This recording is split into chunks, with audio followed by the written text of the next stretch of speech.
പലപ്പോഴും നല്ല highly motivated ആവുമ്പോൾ ഒരു ചിത്രം വരക്കും, പിന്നെ അത് വിടും. പിന്നെ നെക്സ്റ്റ് ടൈം മോട്ടിവേഷൻ ചിലപ്പോൾ വരിക ചിലപ്പോൾ 6 മാസം കഴിഞ്ഞോ 1 കൊല്ലം കഴിഞ്ഞിട്ടോ ഒക്കെ ആയിരിക്കും. വരക്കാൻ വേണ്ടിയിട്ട് ഞാനൊരു സ്ഥലം ഉണ്ടാക്കി വെച്ചു, റൂമിൽ ഒരു പ്രത്യേക സ്ഥലം. അവിടെ ടേബിളെല്ലാം അറേഞ്ച് ചെയ്ത് വെച്ച് വരക്കാനുള്ള ഒരു ബോർഡും കാര്യങ്ങളൊക്കെ അവിടെ സെറ്റ് ചെയ്ത് വെച്ചു.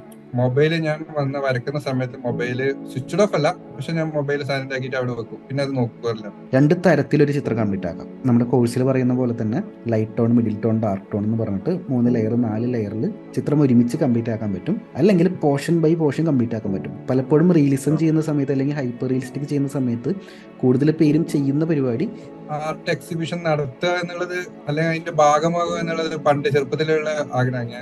ഞാൻ ക്ലാസ്സിൻ്റെ അകത്ത് പറഞ്ഞു, ഞാനൊരു ഓൺലൈൻ ക്ലാസ്സിൽ ആർട്ട് പഠിക്കാനുള്ള ഒരു ഇൻ്റർനാഷണൽ ആർട്ടിസ്റ്റിൻ്റെ ഓൺലൈൻ ക്ലാസ്സിൽ ജോയിൻ ചെയ്തായിരുന്നു. അപ്പോൾ അതിൻ്റെ ഫീസ് വരുന്നത് 4,15,000 ഫീസ് വരുന്നത്. ഞാൻ മുമ്പ് ഇപ്പൊ വരച്ചുകൊണ്ടിരുന്ന എന്താ, വർഷത്തിൽ 1-2 ചിത്രം വരച്ചിരുന്ന ഞാൻ ഇപ്പൊ ഡെയിലി പ്രാക്ടീസ് ചെയ്യുന്നുണ്ട്. അതിന് തന്നെ സെൽഫ് മോട്ടിവേറ്റഡ് ആയിട്ടും അല്ലാത്ത രീതിയിൽ മോട്ടിവേഷൻ ചെയ്യാനുള്ള ഒരു പ്രധാന ഘടകം ഈ ആർട്ടിസ്റ്റ് വെൽനസ് സിസ്റ്റം എന്ന് പറഞ്ഞ ഒരു മോഡ്യൂളാണ്. അത് കേട്ടതിൽ പിന്നെ ഞാൻ ഒരു ടൈം ടേബിൾ ഉണ്ടാക്കി. ആദ്യം ചെയ്ത കാര്യം ഞാൻ ഒരു ടൈം ടേബിൾ ഉണ്ടാക്കി. പ്രാക്ടീസ് ചെയ്യുക എന്ന് പറയുന്ന കാര്യം അല്ലെങ്കിൽ പഠിക്കുക എന്ന് പറയുന്ന ഒരു കാര്യം പെയിൻഫുൾ ആണ്.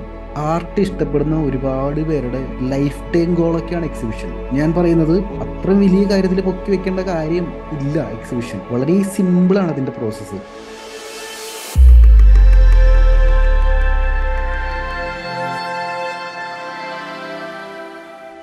നമസ്കാരം. നമ്മുടെ ഓൺലൈൻ ക്ലാസ്സിൽ അഡ്മിഷൻ എടുത്തുകൊണ്ട് നമ്മുടെ creativity and wellness hub students കൂട്ടായ്മയുടെ ഭാഗമായി നിന്നുകൊണ്ട് സക്സസ് ക്രിയേറ്റ് ചെയ്യുന്ന ഒരുപാട് സ്റ്റുഡൻസ് നമുക്കുണ്ട്. അത്തരത്തിലുള്ള സ്റ്റുഡൻസിൻ്റെ ഇൻ്റർവ്യൂ സെഷനാണ് നിങ്ങളിപ്പോൾ കാണാൻ പോകുന്നത്. ഇതിൻ്റെ കോൺസെപ്റ്റ് വളരെ സിമ്പിളാണ്.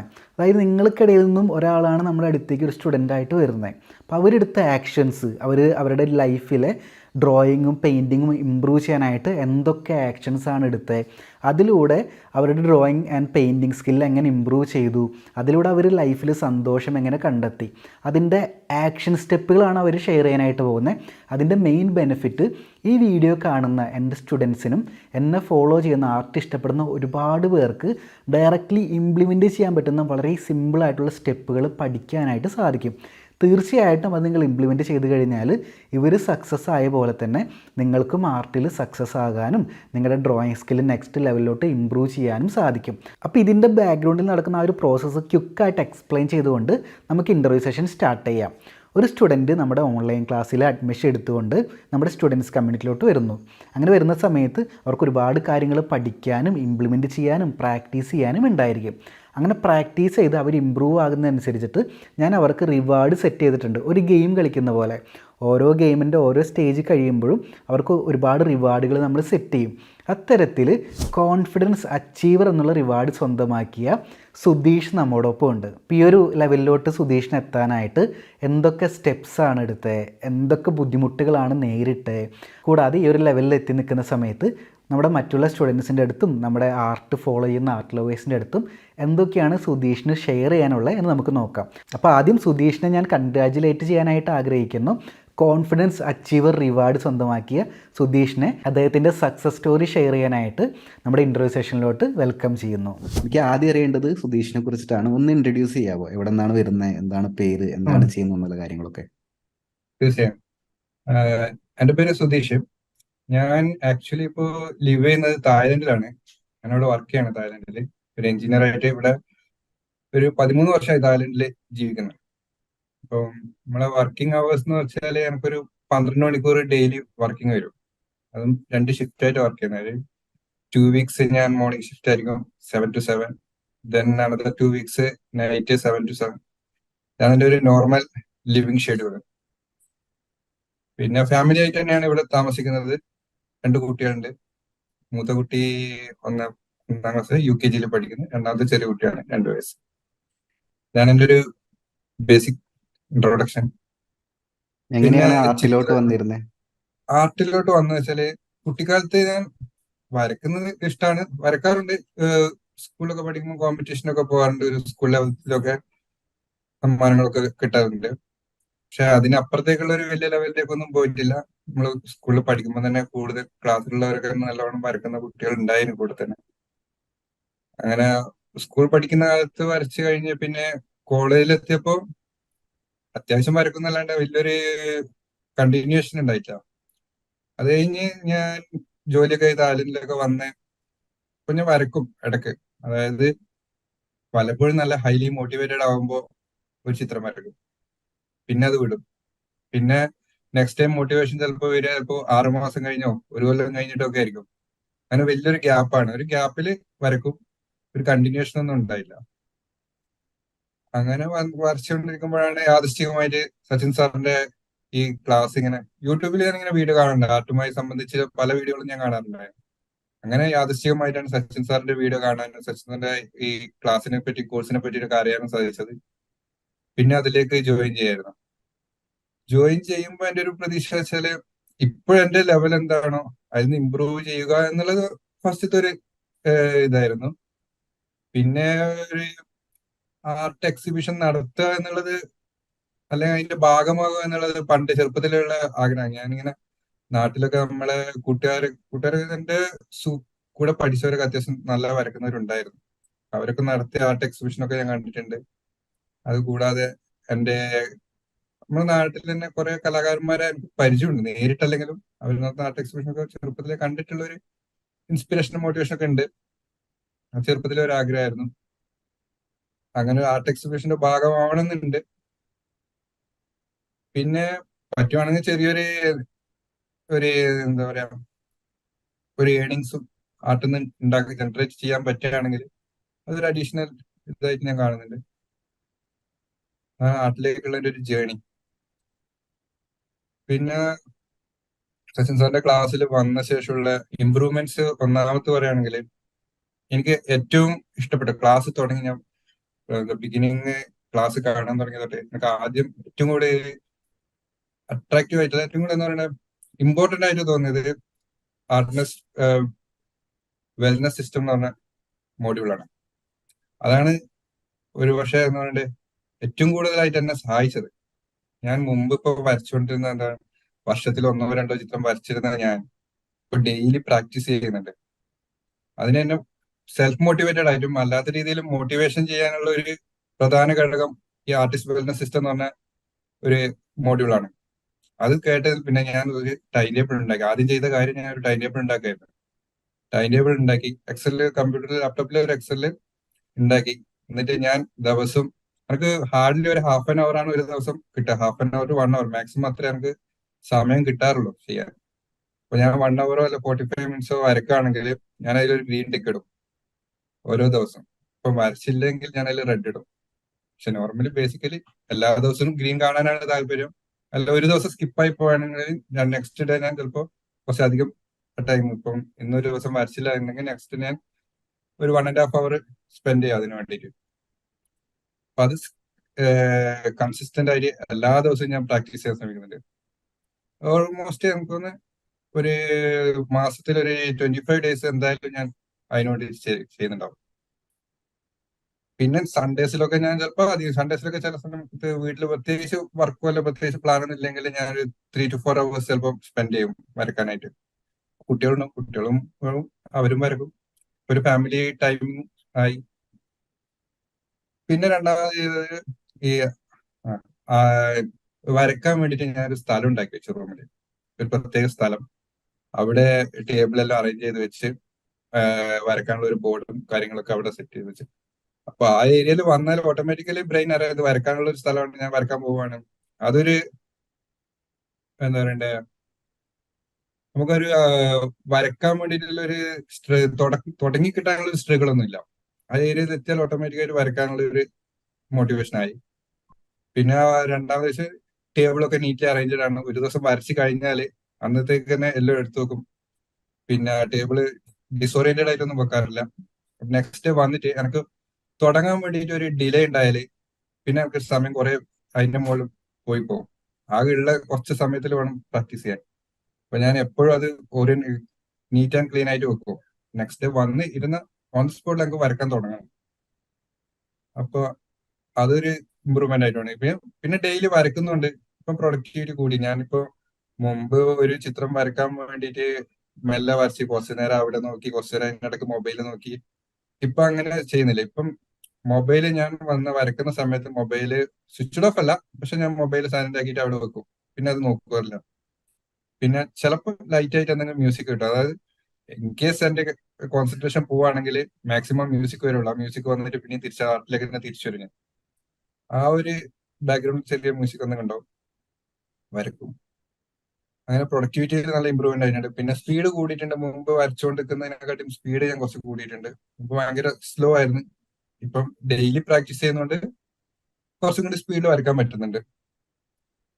അതൊക്കെയാണ് ഇപ്പൊ ഇമ്പ്രൂവ്മെന്റ് ആയിട്ട് എനിക്ക് തോന്നിയിട്ടുള്ളത്.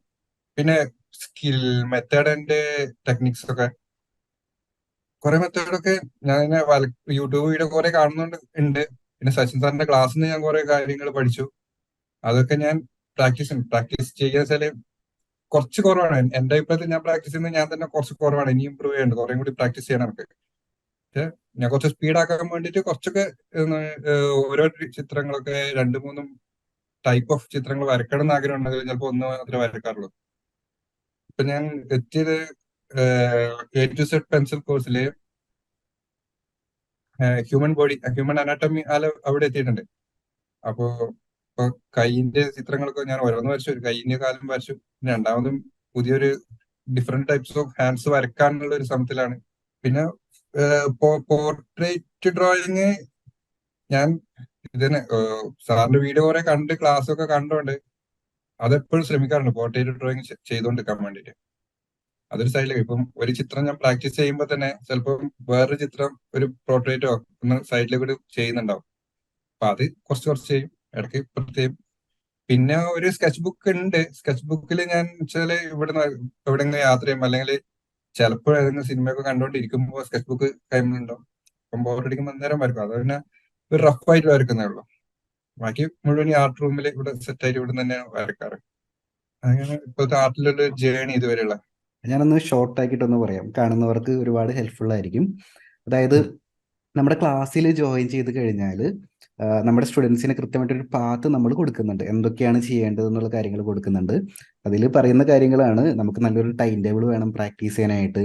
കാരണം ആർട്ടിലോട്ട് വന്നു കഴിഞ്ഞാൽ വെറുതെ ക്ലാസ് അറ്റൻഡ് ചെയ്ത് കഴിഞ്ഞാൽ നമുക്ക് റിസൾട്ട് കിട്ടില്ല. മെത്തേഡ് ആൻഡ് ടെക്നിക്സ് അറിഞ്ഞിരുന്നുകൊണ്ട് റിസൾട്ട് കിട്ടില്ല.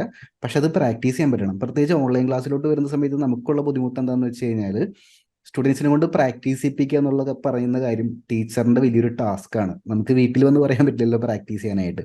പക്ഷെ നമുക്ക് ചെയ്യാൻ പറ്റുന്ന ഒരു കാര്യമുണ്ട്, അവരെ കൃത്യമായിട്ടുള്ള കാര്യങ്ങൾ പറഞ്ഞു കൊടുത്ത് മോട്ടിവേറ്റ് ചെയ്യിപ്പിക്കുക എന്നുള്ളത്. അപ്പോൾ നല്ലൊരു ടൈം ടേബിൾ ഉണ്ടാക്കി പ്രാക്ടീസ് ചെയ്യുക എന്നുള്ളത് വലിയൊരു കാര്യമാണ്. പിന്നെ രണ്ടാമത് സുധീഷ് ചെയ്തൊരു കാര്യം റൂം സെറ്റ് ചെയ്യുക എന്നുള്ളത് വളരെ വളരെ ഇമ്പോർട്ടൻ്റ് ആണ്.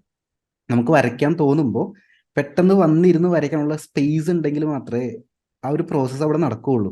അല്ലെങ്കിൽ നമ്മൾ ആലോചിക്കും ഇനിയിപ്പോൾ ബുക്ക് എടുക്കാൻ പോകണം, ടേബിൾ ക്ലീൻ ആക്കണം, അപ്പോഴേക്കും കുറേ സമയം പോവും, നമ്മുടെ വരയെന്നുള്ള ഡിസ്ട്രാക്ഷൻ പോകും. അപ്പം നല്ലൊരു കാര്യമാണ് റൂം സെറ്റാക്കി എന്നുള്ളത്. പിന്നീട് സ്കെച്ച് ബുക്കിൻ്റെ കാര്യം, നമ്മൾ പുതിയൊരു കോഴ്സ് ലോഞ്ച് ചെയ്തിട്ടുണ്ടായിരുന്നു, സക്സസ്ഫുൾ സ്കെച്ച് ബുക്ക് സീക്രട്ട് എന്ന് പറഞ്ഞിട്ട്. ഒരുപാട് സ്റ്റുഡൻസ് അത് കണ്ട് സ്കെച്ച് ബുക്കിൽ ചിത്രങ്ങൾ വരയ്ക്കുന്നുണ്ട്. അതിൻ്റെ ബെനിഫിറ്റ് വളരെ സിമ്പിളാണ്. നമുക്ക് ഔട്ട്പുട്ടിനെ കുറിച്ച് ചിന്തിക്കാതെ, സ്കെച്ച് ബുക്ക് എന്ന് വെച്ചാൽ നമ്മുടെ ഒരു അസറ്റാണ്, നമ്മുടെയാണത്. നമുക്ക് അതിൻ്റെ അകത്ത് എന്ത് വേണമെങ്കിലും വരയ്ക്കാം, തെറ്റ് പറ്റാം, തിരുത്താം, തിരുത്തി വരയ്ക്കാം, അതിൻ്റെ അകത്ത് പേജസ് കീറിക്കളയാം, എന്ത് വേണമെങ്കിലും നമുക്ക് ചെയ്യാം. അതുകൊണ്ട് തന്നെ പേടിയില്ലാതെ നമുക്ക് വരയ്ക്കാൻ പറ്റും. നേരത്തെ പറഞ്ഞിട്ടുള്ള പോലെ തന്നെ ട്രാവലിംഗ് ഒക്കെ ചെയ്യുന്ന സമയത്ത് ചെറിയൊരു A5 സ്കെച്ച് ബുക്ക് കയ്യിൽ കീപ്പ് ചെയ്ത് കഴിഞ്ഞാൽ നമുക്ക് ഇഷ്ടം പോലെ ചിത്രങ്ങൾ വരും. കുറേ ചിത്രങ്ങൾ തെറ്റും, കുറേ ചിത്രങ്ങൾ ശരിയാവും. പക്ഷെ ഇതെല്ലാം ഒരു പ്രാക്ടീസിൻ്റെ ഭാഗമാണ്. അപ്പോൾ കറക്റ്റ് ട്രാക്കിൽ തന്നെയാണ് സുധീഷ് വന്നിരിക്കുന്നത്. അപ്പോൾ നമുക്കിനി ചെയ്യാനുള്ള കാര്യം, ആ ഗോൾ ഞാൻ നോട്ട് ചെയ്ത് വെച്ചിട്ടുണ്ട്, അത് നമുക്കൊന്ന് ഡിസ്കസ് ചെയ്യാം. അതിനൊക്കെ മുമ്പായിട്ട് ഇതുവരെ വരച്ച ചിത്രങ്ങളൊന്ന് നമ്മുടെ ഫേസ്ബുക്ക് ഗ്രൂപ്പിലൊന്ന് നോക്കിയിട്ട് അതൊന്ന് ഞാൻ ഒന്ന് വെരിഫൈ ചെയ്തേക്കാം. ഇതാണല്ലേ കോഴ്സിൽ വന്നിട്ട് ആദ്യം ചെയ്ത വർക്ക് അല്ലേ? ആദ്യം ചെയ്ത വർക്ക്. ഏതൊക്കെ ടൂൾസ് ഇപ്പൊ യൂസ് ചെയ്യുന്ന നിലവിൽ? ഇപ്പൊ ഞാൻ സ്റ്റെഡ്ലറിന്റെ പെൻസിൽ ഉണ്ട്, അപ് ടു 9B പെൻസിൽ വരെ വരുന്നുണ്ട്. പിന്നെ അത് കഴിഞ്ഞിട്ട് യൂസ് ചെയ്യുന്ന വെച്ചാല് ഒരു നീഡഡ് ഇറേസർ ഉണ്ട്, പിന്നെ ഷാർപ്പനർ, നോർമൽ ടൂൾസ് ഒക്കെ ഉണ്ട്. പിന്നെ ഒരു ബ്ലെൻഡിങ് സ്റ്റെമ്പ് ഉണ്ട്, ഒരു 3 ടൈപ്പ്, ഒരു ലാർജ് ഒരു small type blending stump use ചെയ്യുന്നുണ്ട്. പിന്നെ ഒരു മോണോ ഇറേസർ ഞാൻ ഓർഡർ ചെയ്തിട്ടുണ്ട്. അത് കാരണം അത് മോണോ ഇറേസറിന്റെ ഒരു ഇതും കൂടി കുറച്ചും കൂടി ഡീറ്റെയിൽ കിട്ടാൻ വേണ്ടിയിട്ട്. അപ്പൊ നമ്മൾ ഗോള് പറഞ്ഞത് ഫോട്ടോ റിയലിസ്റ്റിക് ആയിട്ട് അല്ലേ? ഞാൻ ഹൈപ്പർ റിയലിസം ആണ് പറഞ്ഞത്. ഉദ്ദേശിക്കുന്നത് ഹൈപ്പർ റിയലിസ്റ്റിക് ട്രൈ ചെയ്യണമെന്നാണ്. അതിന് ടൈം എടുക്കും എന്നാലും.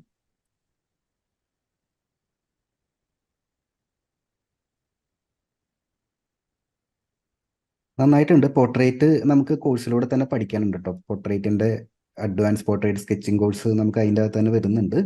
കുറെ കൂടി ഉം. ഇൻഡെപ്തിൽ കുറേ മൈന്യൂട്ട് ആയിട്ടുള്ള മെഷർമെന്റ് കറക്ഷൻ അങ്ങനത്തെ കാര്യങ്ങളൊക്കെ നമുക്ക് ചെയ്യാൻ പറ്റും. അത് പഠിച്ചു കഴിഞ്ഞാൽ കുറേ ഇമ്പ്രൂവ്മെന്റ് വരും പോർട്രേറ്റിൽ.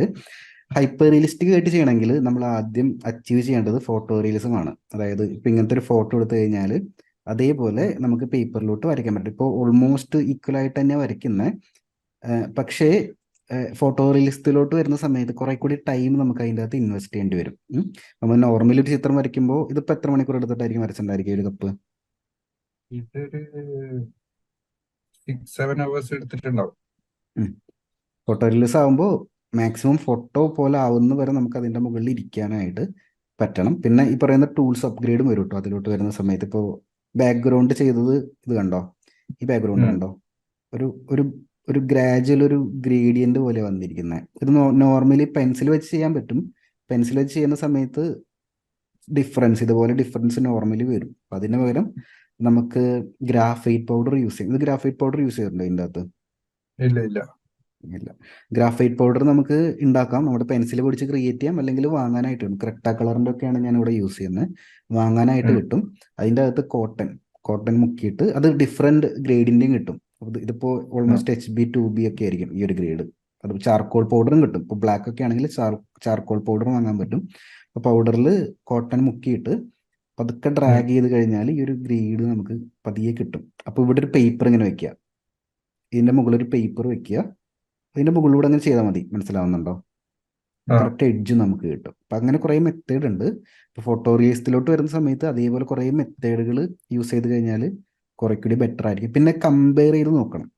റെഫറൻസ് ഫോട്ടോ ഇതേപോലെ വരയ്ക്കുന്നതിൻ്റെ ഇടയിൽ ഉം. ഇടയ്ക്കിടയ്ക്ക് ഫോട്ടോസ് എടുക്കുക. റെഫറൻസ് ഫോട്ടോ സൈഡിൽ മൊബൈലിലൊക്കെ എഡിറ്റിംഗ് സോഫ്റ്റ്വെയർസ് ഉണ്ടാവുമല്ലോ, അങ്ങനെ എഡിറ്റ് ചെയ്ത് വെച്ചിട്ട് ഓരോ ഉം. എഡ്ജും കമ്പയർ ചെയ്ത് നോക്കുക. ഇപ്പോൾ ഈ ഇത്ര ഒരു പോർഷൻ എടുക്കുക, ഇത്രയും ചെറിയൊരു പോർഷൻ എടുക്കുക, ഇവിടെ നിന്ന് ഇത്ര ഒരു പോർഷൻ എടുക്കുക, എന്നിട്ട് കമ്പയർ ചെയ്ത് നോക്കുക വ്യത്യാസം ഉണ്ടോയെന്ന്.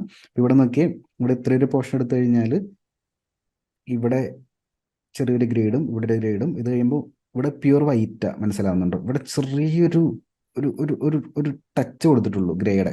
പക്ഷെ നമ്മൾ വരച്ചപ്പോൾ ഇവിടെ മൊത്തത്തിൽ ഒരു ഗ്രേ ആയി പോയി. ഇവിടെ വൈറ്റ് എന്നുള്ള ടോൺ കുറവാണ് നമുക്ക്. മനസ്സിലാവുന്നുണ്ടോ? യെസ്. അപ്പം അങ്ങനെ ഈച്ച് ആൻഡ് എവറി ഇഞ്ച് എടുത്തിട്ട് നമുക്കത് മനസ്സിലാക്കാൻ പറ്റണം. ഇത് മനസ്സിലാക്കുക എന്നുള്ളതാണ് വലിയ ടാസ്ക്. ഇതിപ്പോൾ ഓൾറെഡി വരയ്ക്കാൻ അറിയുന്ന ആളാണ്. അതുകൊണ്ട് സ്കില്ലിലല്ല, നമ്മുടെ ഒബ്സർവേഷൻ സ്കില്ലാണ് കൂടുതൽ ഇവിടെ ഫോക്കസ് കൊടുക്കേണ്ടത്. അങ്ങനെ ചെയ്ത് കഴിഞ്ഞാൽ ഇഞ്ച് ബൈ ഇഞ്ച് നമുക്ക് കമ്പയർ ചെയ്ത് നോക്കാനായിട്ട് പറ്റും. ഇപ്പോൾ ഇവിടെ നോക്കിയേ, ഇവിടെ ഇങ്ങോട്ട് വന്ന സമയത്ത് ഇവിടെ കണ്ടോ, ഇവിടെ നമ്മൾ ഷെയ്ഡ് ചെയ്തപ്പോൾ ഇവിടെ ഇത്രയും പോർഷൻ ഒരു ഒരു ഒരു സെപ്പറേറ്റ് ഒരു പീസായിട്ട് കാണുന്നുണ്ട്. മനസ്സിലാവുന്നുണ്ടോ? ഡാർക്ക്. പക്ഷെ നമ്മുടെ റെഫറൻസ് പിക്ചറിൽ അതൊരു ഇങ്ങനെ സ്മൂത്ത് ആയിട്ട് പോവുക ചെയ്യുന്നത്. കൂടാതെ ഇത് കറക്റ്റാണ്, ഇവിടെ ഹൈലൈറ്റ് വന്നിട്ടുണ്ട്, ഇത് കറക്റ്റ് ആയിട്ടിട്ടുണ്ട്. പക്ഷെ ഇവിടെയും ഒരു ഹൈലൈറ്റ് ഉണ്ട്, കണ്ടോ? ഉം. അപ്പം അങ്ങനെ ടൈം എടുത്ത് ഒബ്സർവ് ചെയ്യുന്ന ലെവലിലോട്ടാണ് നമ്മൾ ഇനി അടുത്തത് ഫോക്കസ് ചെയ്യേണ്ടത്. അങ്ങനെ ചെയ്യുന്ന സമയത്ത് ഒരു ചിത്രം വരയ്ക്കാനായിട്ട് 1-2 ആഴ്ച നമ്മൾ ഇൻവെസ്റ്റ് ചെയ്യേണ്ടി വരും. അത് ചെറിയ ചിത്രമാണെങ്കിൽ. വലിയ ചിത്രമാണെങ്കിൽ അതിനേക്കാൾ കൂടുതൽ ഇൻവെസ്റ്റ് ചെയ്യേണ്ടി വരും. അങ്ങനെ ചെയ്യുമ്പോൾ ബെറ്റർ റിസൾട്ട് കിട്ടും. അപ്പം അതൊന്ന് ട്രൈ ചെയ്ത് നോക്കിക്കോളൂ. പോർട്രേറ്റ് നമുക്ക് കോഴ്സിലൂടെ തന്നെ സെറ്റ് ചെയ്തെടുക്കാം കേട്ടോ. അതിൽ ടെൻഷനൊന്നും വേണ്ട. അത് കോഴ്സിൻ്റെ കുറേ മെത്തേഡ് പഠിക്കാനുണ്ട്. കണ്ണ് വരയ്ക്കുന്നതിൻ്റെ ഒക്കെ ഡീപ്പായിട്ടുള്ള ലേണിംഗ് നമുക്ക് വരുന്നുണ്ട്. കണ്ണ് വരയ്ക്കുമ്പോൾ ഇതിന് ഓരോ പോർഷൻ ഓരോ പേരുണ്ട്. ടിയർ ഡക്റ്റ് എന്നൊക്കെ പറഞ്ഞിട്ട് ഓരോ പേരുകളുണ്ട്.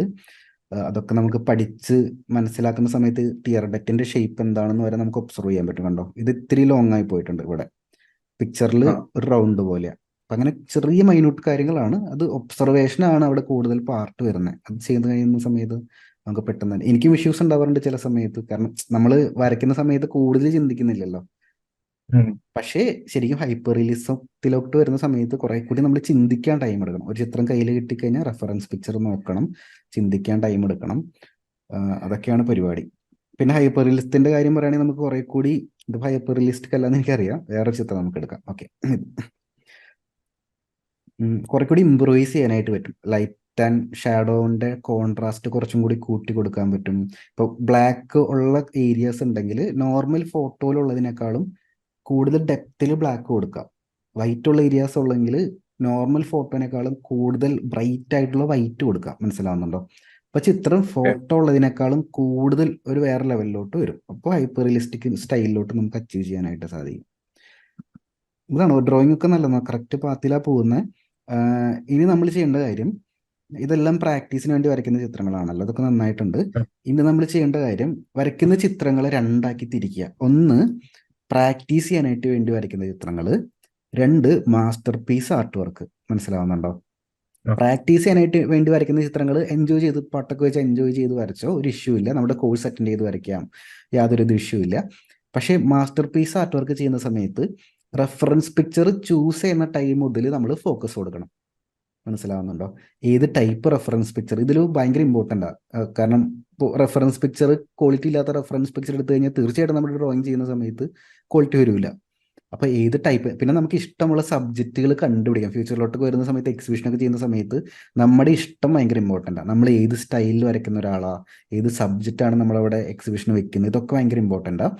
അപ്പോൾ ഇനി reference picture master piece art work ചെയ്യാനായിട്ട്, റിയലിസ്റ്റിക് ആർട്ട് വർക്ക് ചെയ്യാനായിട്ട് ചൂസ് ചെയ്യുന്ന സമയത്ത് ഒന്ന് സ്വന്തമായിട്ട് ഉള്ളിലോട്ടൊന്ന് ചിന്തിക്കുക. എൻ്റെ ഇഷ്ടങ്ങൾ എന്താണ്, എനിക്ക് ഏത് ടൈപ്പ് ചിത്രങ്ങൾ കാണുമ്പോഴാണ് എനിക്കൊരു സാറ്റിസ്ഫാക്ഷൻ കിട്ടുന്നത് എന്നുള്ള കാര്യങ്ങളൊക്കെ ചിന്തിച്ചിട്ട് മാക്സിമം ഇഷ്ടമുള്ള ചിത്രം. ഞാനൊക്കെ ചെയ്യുന്ന കാര്യം, ചുമ്മാ ഇരിക്കുമ്പോൾ പിൻട്രസ്റ്റിലൊക്കെ പോയിട്ട്, അല്ലെങ്കിൽ നമ്മുടെ കോപ്പിറൈറ്റ് ഫ്രീ വെബ്സൈറ്റ് ഉണ്ടല്ലോ, നോട്ട് ചെയ്തിട്ടുണ്ടാവും കോഴ്സിൻ്റെ അകത്തൂടെ, അതിലൊക്കെ പോയിട്ട്, അതെ അതെ, പിക്സാബേ പോലത്തുള്ള സൈറ്റുകൾ, അതിലൊക്കെ പോയിട്ട് ഞാൻ വെറുതെ ഇങ്ങനെ കാണും, ഒരുപാട് ചിത്രങ്ങൾ കാണും. എന്നിട്ട് ഇഷ്ടമുള്ളതൊക്കെ അപ്പം തന്നെ ഡൗൺലോഡ് ചെയ്ത് വെക്കും. പിന്നെ ഞാൻ വരയ്ക്കാനിരിക്കുമ്പോൾ ഞാൻ വീണ്ടും, അപ്പോൾ ഡൗൺലോഡ് ചെയ്ത് വെക്കുമ്പോൾ 10-100 ഉണ്ടാവും ആ ഫോൾഡറിൻ്റെ അകത്ത്.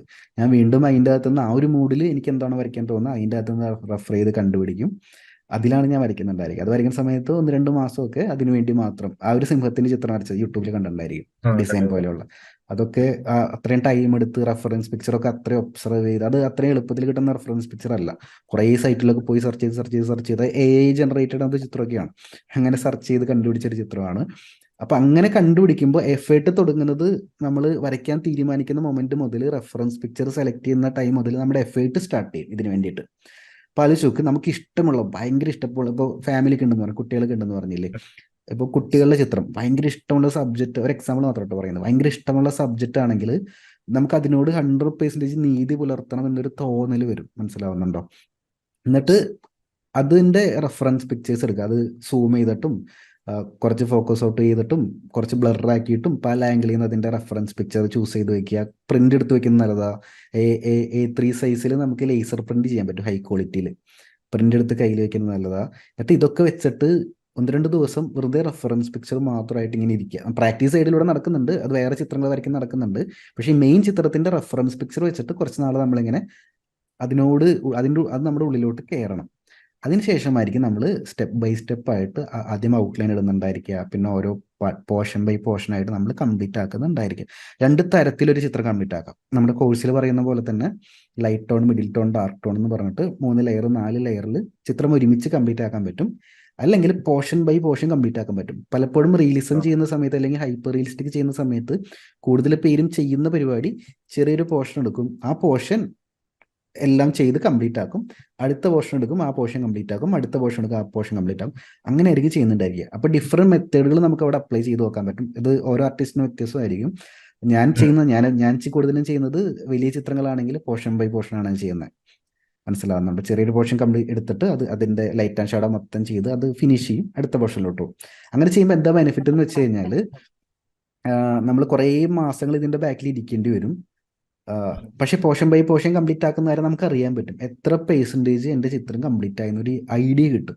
മനസ്സിലാകുന്നുണ്ടോ? ഇതിലൊരു ചിത്രം എടുത്തു 25% കംപ്ലീറ്റ് ആക്കി നമുക്ക് എഴുതാം നമ്മുടെ ബുക്കിൽ 25% കംപ്ലീറ്റ് ആയിട്ടുണ്ട്, ഇനി നാളെ എനിക്ക് ഇതിൻ്റെ ഒരു 5% കംപ്ലീറ്റ് ആക്കണം, അടുത്തത് 5%. അപ്പോൾ നമുക്ക് പ്ലാൻഡ് ആയിട്ട് അപ്പോൾ ഒരു ഡോപ്പമൈൻ ബൂസ്റ്റ് കിട്ടും.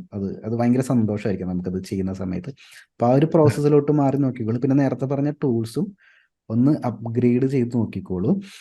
അപ്പം ഞാൻ റെക്കമെൻഡ് ചെയ്യുന്ന ആക്ഷൻ സ്റ്റെപ്സ് ഞാൻ പറഞ്ഞുതരാം. ഇനി നമുക്ക് ആക്ഷൻ എടുക്കാനുള്ളത്, നല്ലൊരു സബ്ജക്റ്റ് ചൂസ് ചെയ്യുക. ആദ്യം എന്താണ് വരയ്ക്കാൻ ആഗ്രഹമുള്ളത്, ഡീപ്പ് മനസ്സിൻ്റെ അകത്തുനിന്ന് എനിക്ക് ഇത് വരച്ചു കഴിഞ്ഞാൽ ഭയങ്കര സന്തോഷം കിട്ടും, എനിക്ക് ഭയങ്കര സാറ്റിസ്ഫാക്ഷൻ കിട്ടും എന്നുള്ളൊരു സബ്ജക്റ്റ് മനസ്സിൻ്റെ അകത്തുനിന്ന് കണ്ടുപിടിക്കുക. ലാൻഡ്സ്കേപ്പ് ആയിരിക്കാം, പോർട്രേറ്റ് ആയിരിക്കാം, ഒബ്ജക്റ്റ് ആയിരിക്കാം, അല്ലെങ്കിൽ ഈ പറഞ്ഞ പോലെ ഫാമിലി മെമ്പേഴ്സിൻ്റെ ഫോട്ടോ ആയിരിക്കാം, എന്ത് വേണമെങ്കിലും ആയിരിക്കും. സബ്ജക്റ്റ് ചൂസ് ചെയ്യുക. സബ്ജക്റ്റുമായിട്ട് ബന്ധപ്പെട്ട മൾട്ടിപ്പിൾ റെഫറൻസ് പിക്ചേഴ്സ് സെലക്ട് ചെയ്യുക. ഫാമിലിയുടെ ഫോട്ടോ ആണെങ്കിൽ ഒരുപാട് ഫോട്ടോ നമ്മുടെ കയ്യിൽ ഉണ്ടാവുമല്ലോ. മൾട്ടിപ്പിൾ റെഫറൻസ് പിക്ചർ സെലക്ട് ചെയ്യുക. എന്നിട്ട് അത് ചൂസ് ചെയ്യുന്ന സമയത്ത് അതിൻ്റെ അകത്ത് നമുക്ക് വരയ്ക്കുക. അത് ബ്ലാക്ക് ആൻഡ് വൈറ്റ് ആയിട്ട് കൺവേർട്ട് ചെയ്തിട്ടാണ് നമ്മൾ വരയ്ക്കുന്നുണ്ടായിരിക്കും, അറിയാലോ. ബ്ലാക്ക് ആൻഡ് വൈറ്റ് ആക്കുന്ന സമയത്ത് കറക്റ്റ് ലൈറ്റ് ആൻഡ് ഷാഡോ നമുക്ക് കാണാൻ പറ്റുന്നുണ്ടോ, അതിൻ്റെ അകത്ത് ഡീറ്റെയിലിംഗ് ഉണ്ടോ എന്നൊക്കെ നോക്കിയിട്ട് അതിൻ്റെ അകത്തുനിന്ന് പെർഫെക്റ്റ് ആയിട്ടുള്ള റെഫറൻസ് പിക്ചർ എടുക്കുക. ഇതാണ് ഫസ്റ്റ് സ്റ്റെപ്പ്. ആ റെഫറൻസ് പിക്ചർ എടുത്തതിന് ശേഷം ഒന്ന് റിലാക്സ് ചെയ്തിട്ട് ഒന്ന് നോക്കുക അത് തന്നെ വേണോ മാറ്റണോ എന്നൊക്കെ ഒന്ന് തീരുമാനിച്ചതിന് ശേഷം പിന്നെ സ്കെച്ച് ചെയ്യാനായിട്ട് സ്റ്റാർട്ട് ചെയ്യാം. ഇനി ചെയ്യുന്ന സമയത്ത്, ഇനി ഈ ഒരു വർക്ക് ചെയ്യുന്ന സമയത്ത് നമ്മൾ ഇതുവരെ വരയ്ക്കാത്തതിനേക്കാളും വലിയ സൈസിലൊന്ന് ചെയ്യാനായിട്ട് നോക്കിയുള്ളൂ. അത് നമുക്ക് നല്ലൊരു പ്രാക്ടീസാണ്. ഇതുവരെ A4 വരയ്ക്കുന്ന ഒരാളാണെങ്കിൽ A3 സൈസിലോട്ട് മാറ്റാം. A3 വരയ്ക്കുന്ന ഒരാളാണെങ്കിൽ അതിനേക്കാളും ലാർജ് സൈസിലോട്ട് മാറ്റാം. അപ്പോൾ അത് കുറച്ചുകൂടി ഇൻട്രസ്റ്റിംഗ് ആയിരിക്കും വലുതാക്കി വരയ്ക്കുന്ന സമയത്ത്.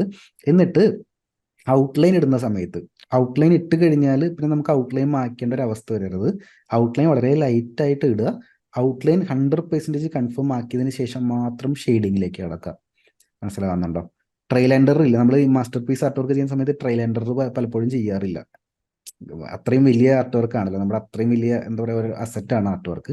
അപ്പോൾ ഓരോ സ്റ്റെപ്പും നമ്മൾ ഫിനിഷ് ചെയ്യുന്നു, ഫൈനലൈസ് ചെയ്യുന്നു, അടുത്ത സ്റ്റെപ്പിലോട്ട് കിടക്കുന്നു, ഫിനിഷ് ചെയ്യുന്നു, ഫൈനലൈസ് ചെയ്യുന്നു, അടുത്ത സ്റ്റെപ്പിലോട്ട്. അങ്ങനെ ഒരു പ്രോസസ്സാണ്. അപ്പോൾ ഒന്ന് സ്റ്റാർട്ട് ചെയ്ത് വെച്ചോ, ടെൻഷനൊന്നും വേണ്ട. ഇതിപ്പോൾ തെറ്റിപ്പോയാൽ നമുക്ക് വീണ്ടും വരയ്ക്കാമല്ലോ, അതിൽ ടെൻഷനൊന്നും വേണ്ട. പക്ഷേ ഹാപ്പി ആയിട്ട് അങ്ങ് സ്റ്റാർട്ട് ചെയ്യുക.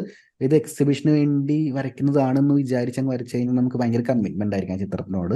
കൂടാതെ അതിന് ശേഷമുള്ള ഔട്ട്കം ഇമാജിൻ ചെയ്യണം. ഈ ഒരു ചിത്രം വരച്ചു കഴിഞ്ഞാൽ എന്തൊക്കെയാണ് സംഭവിക്കാൻ പോകുന്നത് എന്നുള്ള കാര്യം. ഞാനിപ്പോൾ സിംഹത്തിന്റെ ചിത്രം വരച്ച സമയത്ത് ഞാൻ ചെയ്തൊരു കാര്യം, അത് ഇത്തിരി ഭയങ്കര ഹാർഡ് പ്രോസസ്സാണ്. ഒന്നാമത് എനിക്ക് ആസ്മയുണ്ട്. എനിക്ക് മറ്റേ ചാർക്കോളിന്റെ പൗഡറൊന്നും മൂക്കിലോട്ട് അടിക്കാൻ പാടില്ല. കണ്ണ് ചോക്കും, ഭയങ്കര ഇഷ്യൂസ് ഒക്കെ ഉള്ള ഒരാളാണ് ഞാൻ. പക്ഷെ അതും വെച്ചിട്ട് ഞാൻ ഏകദേശം കുറച്ച് മാസങ്ങൾ അധികം ഇരുന്നിട്ടുണ്ടായിരുന്നു. അപ്പോൾ ആ സമയത്തൊക്കെ നമ്മൾ സ്ട്രഗിൾ ചെയ്യണം. ശരിക്കും പ്രാക്ടീസ് ചെയ്യാന്ന് പറയുന്നത് അത്ര സുഖമുള്ള കാര്യമൊന്നുമല്ല. ഞാൻ എൻ്റെ എല്ലാ സ്റ്റുഡൻസ് കേൾക്കാൻ വേണ്ടി പറയുന്ന ഒരു കാര്യം, പ്രാക്ടീസ് ചെയ്യാന്ന് പറയുന്ന കാര്യം അല്ലെങ്കിൽ പഠിക്കുക എന്ന് പറയുന്ന ഒരു കാര്യം പെയിൻഫുള്ളാണ്. പക്ഷെ അതിലൂടെ നമുക്കൊരു ഔട്ട്കം കിട്ടുന്നുണ്ട്. അവിടെയാണ് നമുക്ക് അതിൻ്റെ റിസൾട്ടും സന്തോഷം കിട്ടുന്നത്. അപ്പോൾ നമ്മൾ പെയിനിലൂടെ കടന്നു പോകുമ്പോൾ നമ്മൾ മനസ്സിലാക്കേണ്ട കാര്യം എന്താ നമുക്ക് അവിടെ അപ്പുറത്ത് കിട്ടാനുള്ളതെന്നും ഇങ്ങനെ ഇമാജിൻ ചെയ്തുകൊണ്ടിരിക്കും. ഞാൻ സിംഹത്തിൻ്റെ ചിത്രം വരച്ചപ്പോൾ ഞാൻ ചെയ്തിരുന്ന കാര്യം ഞാനിങ്ങനെ ഇമാജിൻ ചെയ്തുകൊണ്ടിരുന്നു. അത് വരച്ച് കംപ്ലീറ്റ് ആകുന്ന സമയത്ത് എനിക്ക് കിട്ടുന്ന സന്തോഷം, അത് വരച്ച് നമ്മുടെ സോഷ്യൽ മീഡിയയിൽ ഇടുന്ന സമയത്ത് അവിടെ നിന്ന് കിട്ടുന്ന സപ്പോർട്ട്, എൻ്റെ സ്റ്റുഡൻസിൻ്റെ അടുത്ത് നിന്ന് എനിക്ക് കിട്ടുന്ന സപ്പോർട്ട്. കാരണം സ്റ്റുഡൻസ് ഒരുപാട് പേര് എന്നെ കണ്ടിട്ട് വരയ്ക്കുന്നവരുണ്ട്.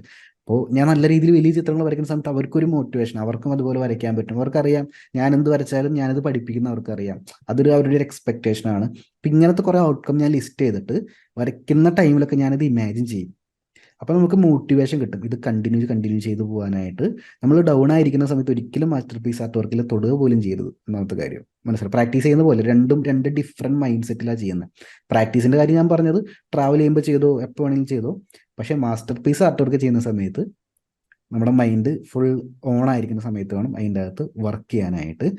പിന്നെ ഒരു കാര്യം കൂടി, നമ്മുടെ കോഴ്സ് തീരുന്ന സമയത്ത് ഞാൻ ഇതിൻ്റെ ഒരു ബാച്ചസ് അറിയാലോ അല്ലേ, അതിൻ്റെ ഇൻഫർമേഷൻ കിട്ടിയല്ലോ അല്ലേ. നമ്മുടെ കോഴ്സ് കംപ്ലീറ്റ് ആവുന്ന സമയത്ത് master piece art work challenge എന്ന് പറഞ്ഞിട്ട് ഞാൻ പുതിയൊരു ബാച്ച് സ്റ്റാർട്ട് ചെയ്യും. അതിൻ്റെ അകത്ത് കുറച്ച് തിയറി പാർട്ട് പഠിക്കാനുണ്ട്. നല്ലൊരു ചിത്രം അതിൻ്റെ അകത്ത് എന്തൊക്കെ എലമെന്റ്സ് ആണ് ഉൾപ്പെടുത്തേണ്ടത് എന്നുള്ള കുറച്ച് കാര്യങ്ങൾ പഠിക്കാനുണ്ട്. അതൊക്കെ ഞാൻ ലിസ്റ്റ് ചെയ്ത് സ്റ്റുഡൻസിന് തരുന്നുണ്ടായിരിക്കും. കുറച്ചും കൂടി എഫക്റ്റീവ് ആയിട്ട് ആ ഒരു സമയത്തേക്ക് കുറച്ചും കൂടി ക്ലിയർ ആയിട്ട് ചെയ്യാൻ പറ്റും. പക്ഷെ ഞാൻ റെക്കമെൻഡ് ചെയ്യുന്നു, ഇപ്പോൾ ഓൾറെഡി നന്നായിട്ട് വരയ്ക്കുന്ന കാരണം ഇപ്പോഴങ്ങ് സ്റ്റാർട്ട് ചെയ്തോ, അതായിരിക്കും നല്ലത്. എന്ത് തോന്നുന്നു? സ്റ്റാർട്ട് ചെയ്തിട്ട് സ്റ്റാർട്ട് ചെയ്തിട്ട് ഫേസ്ബുക്ക് ഗ്രൂപ്പിലേക്ക് പോസ്റ്റ് ചെയ്യുക. ഇനി വരുന്ന കുറച്ച് മാസങ്ങളിൽ ഞാൻ ഗ്രൂപ്പിന്റെ റിവ്യൂ ചെയ്യുന്നുണ്ട്. ഇന്നലെ ചെയ്ത പോലെ, ഇന്നലെ സൺഡേ വീക്കിലി മീറ്റിംഗിൽ ചെയ്ത പോലെ. അപ്പോൾ ഞാനായിട്ട് കണക്ട് ചെയ്യുന്ന സമയത്ത് എനിക്ക് കൃത്യമായിട്ടുള്ള ഗൈഡൻസ് എല്ലാ വീക്കിലും തരാൻ പറ്റും. അപ്പോൾ ടെൻഷനൊന്നും വേണ്ട. ഇപ്പോൾ ഇപ്പോഴും ഒരുമിച്ചുണ്ടായിരിക്കും, ഒരുമിച്ച് പഠിച്ച് മുന്നോട്ട് പോകാനായിട്ട് പറ്റും. ഇനി നമുക്ക് ഗോൾസിലോട്ട് വരാട്ടെ. ഞാനത് നോട്ട് ചെയ്ത് വെച്ചിട്ടുണ്ടായിരുന്നു, അതിനെ കുറച്ച് ക്ലാരിറ്റി ഞാൻ വരുത്തി തരാം. യെസ്, ഗോൾ ഒന്ന് പറഞ്ഞത് ഇപ്പൊ നമ്മൾ ഡിസ്കസ് ചെയ്തത് ഹൈപ്പർ റിയലിസ്റ്റിക് ഡ്രോയിങ് ചെയ്യുന്നുള്ളതാണ് ഫസ്റ്റ് ക്വാർട്ടർ 2024. അപ്പൊ ഒരു ഡെഡ് ലൈൻ ഒന്ന് പറഞ്ഞു. ഏപ്രിൽ ആവുമ്പോഴത്തേക്കാണ് പ്ലാൻ ചെയ്യുന്നത്. ജനുവരി, ഫെബ്രുവരി, മാർച്ച്. കുഴപ്പമില്ല. കാരണം നമുക്ക് ഫെബ്രുവരിയിൽ അതിന്റെ ഒരു ബാച്ച് വരുന്നുണ്ട്. അപ്പൊ കുറെ കൂടി ക്ലാരിറ്റി കിട്ടും. ഇപ്പൊ എന്തായാലും ഒരു ട്രയൽ നോക്കിക്കോ സ്വന്തമായിട്ട്. ഇപ്പൊ ഈ പറയുന്ന ഇൻഫർമേഷൻ വെച്ചിട്ടും കോഴ്സിന്റെ അകത്ത് പറയുന്ന കാര്യങ്ങൾ വെച്ചിട്ടും ഒരു ട്രയൽ നോക്കിക്കോ. ഫെബ്രുവരി നമുക്ക് ഒരു വട്ടം കൂടി ചെയ്ത് നോക്കാം. പിന്നെ എക്സിബിഷന്റെ പാർട്ടാവണം എന്ന് പറയുന്നുണ്ട്. എക്സിബിഷനൊക്കെ വളരെ സിമ്പിളായിട്ട് ചെയ്തു തീർക്കാൻ പറ്റുന്ന കാര്യമുള്ളൂ. ഇപ്പോൾ എക്സിബിഷൻ ഹാളിൽ കുറച്ച് പൈസ കൊടുത്തു കഴിഞ്ഞാൽ ഞാനിതിനൊരു വ്ളോഗ് ചെയ്തായിരുന്നു. എന്താ റീസൺ എന്ന് വെച്ച് കഴിഞ്ഞാൽ ആർട്ട് ഇഷ്ടപ്പെടുന്ന ഒരുപാട് പേരുടെ ലൈഫ് ടൈം ഗോളൊക്കെയാണ് എക്സിബിഷൻ. ഞാൻ പറയുന്നത് അത്ര വലിയ കാര്യത്തിൽ പൊക്കി വെക്കേണ്ട കാര്യം ഇല്ല എക്സിബിഷൻ. വളരെ സിമ്പിളാണ് അതിൻ്റെ പ്രോസസ്സ്. നമ്മൾ കുറച്ച് നല്ല ചിത്രങ്ങൾ, നമ്മുടെ ലൈഫ് ടൈമിലെ ബെസ്റ്റ്, നേരത്തെ പറഞ്ഞ പോലെ മാസ്റ്റർ പീസ് ആർട്ട് വർക്ക് കുറച്ചെണ്ണം ചെയ്യുക. അതൊരു തീം ബേസ്ഡ് ആണെങ്കിൽ കുറച്ചും കൂടി നല്ലതായിരിക്കും. എന്നിട്ട് അതെല്ലാം സോഷ്യൽ മീഡിയയിൽ പോസ്റ്റ് ചെയ്യാം. നമുക്കൊരു നല്ലൊരു ഫോളോയിങ് ക്രിയേറ്റ് ചെയ്യാം. പണ്ടത്തെ ഒരു മെത്തേഡ് ഇങ്ങനെയായിരുന്നു, വരയ്ക്കുന്ന ചിത്രങ്ങൾ പുറമെ കാണിക്കാത്തൊരു സമയം ഉണ്ടായിരുന്നു, ഫോട്ടോ എടുക്കാൻ പാടില്ല ആരെയും. ഇപ്പം അങ്ങനെയല്ല, വരയ്ക്കുന്ന ചിത്രങ്ങളെല്ലാം നമ്മൾ സോഷ്യൽ മീഡിയയിൽ പ്രൊമോട്ട് ചെയ്യാൻ പറ്റും. അപ്പം അത് കണ്ട് കുറേ പേര് നമ്മൾ ഫോളോ ചെയ്യും. എന്നിട്ട് ആ ഒരു ഫോളോയിൽ നിൽക്കുന്ന സമയത്ത് നമ്മൾ നല്ലൊരു ഹോൾ ബുക്ക് ചെയ്യുന്നു. ഹോൾ ബുക്ക് ചെയ്യാൻ വളരെ സിമ്പിളാണ്. അപ്പോൾ ലളിതകല അക്കാദമിക്ക് ആണെങ്കിൽ ഒരു ഫോം ഫില്ല് ചെയ്ത് കൊടുക്കണം. അവർ ഹോളിൻ്റെ പൈസ ഫോം ഫില്ല് ചെയ്ത് കൊടുത്തിട്ട് അവർ അപ്രൂവ് ചെയ്യും. കുറച്ച് പൈസ കൊടുക്കുക, ഹോളിൻ്റെ പൈസ കൊടുക്കുക. ആ ഡേറ്റിൽ വന്നങ്ങ് അവിടെ കൊണ്ട് ഐറ്റംസ് കൊണ്ടെന്ന് വെച്ച് കഴിഞ്ഞാൽ അവർ തന്നെ എല്ലാം സെറ്റ് ചെയ്ത് തരും. ഇത്രയും ഒരു സംഭവം പരിപാടിയേ ഉള്ളൂ. അങ്ങനെ നമുക്ക് ചെയ്യാൻ പറ്റും. അങ്ങനെയാണ് എക്സിബിഷൻ കണ്ടക്ട് ചെയ്യുക. ഇവിടെ നമുക്ക് കണ്ടക്ട് ചെയ്യാൻ എളുപ്പമാണ്, പക്ഷേ എങ്ങനെ അത് ചെയ്യണം, ഏത് രീതിയിൽ അത് തീർക്കണം എന്നുള്ളതാണ്. എങ്ങനെ അത് പ്രൊമോട്ട് ചെയ്യണം, അതിൻ്റെ ഏത് ടോപ്പിക് സബ്ജക്റ്റാണ് റെപ്രസെൻറ്റ് ചെയ്യേണ്ടത് എന്നുള്ള കാര്യങ്ങളൊക്കെയാണ് ഇമ്പോർട്ടൻറ്റ്. അപ്പോൾ എക്സിബിഷൻ വളരെ സിമ്പിളായിട്ട് ചെയ്യാൻ പറ്റും. അത് നല്ലൊരു ഗോൾ തന്നെയാണ്. പിന്നെ സോളോ എക്സിബിഷൻ്റെ കാര്യം, 2030 വരെ സോളോ എക്സിബിഷൻ ചെയ്യാനായിട്ട് കാത്തിരിക്കേണ്ട ആവശ്യമൊന്നുമില്ല. മനസ്സിലാവുന്നുണ്ട്? അപ്പോൾ ആലോചിച്ച് നോക്ക്, നമ്മൾ ഒരു 3 മാസം കൂടുമ്പോൾ ഒരു മാസ്റ്റർ പീസ് ആർട്ട് വർക്ക് ചെയ്തെന്ന് വിചാരിക്കും.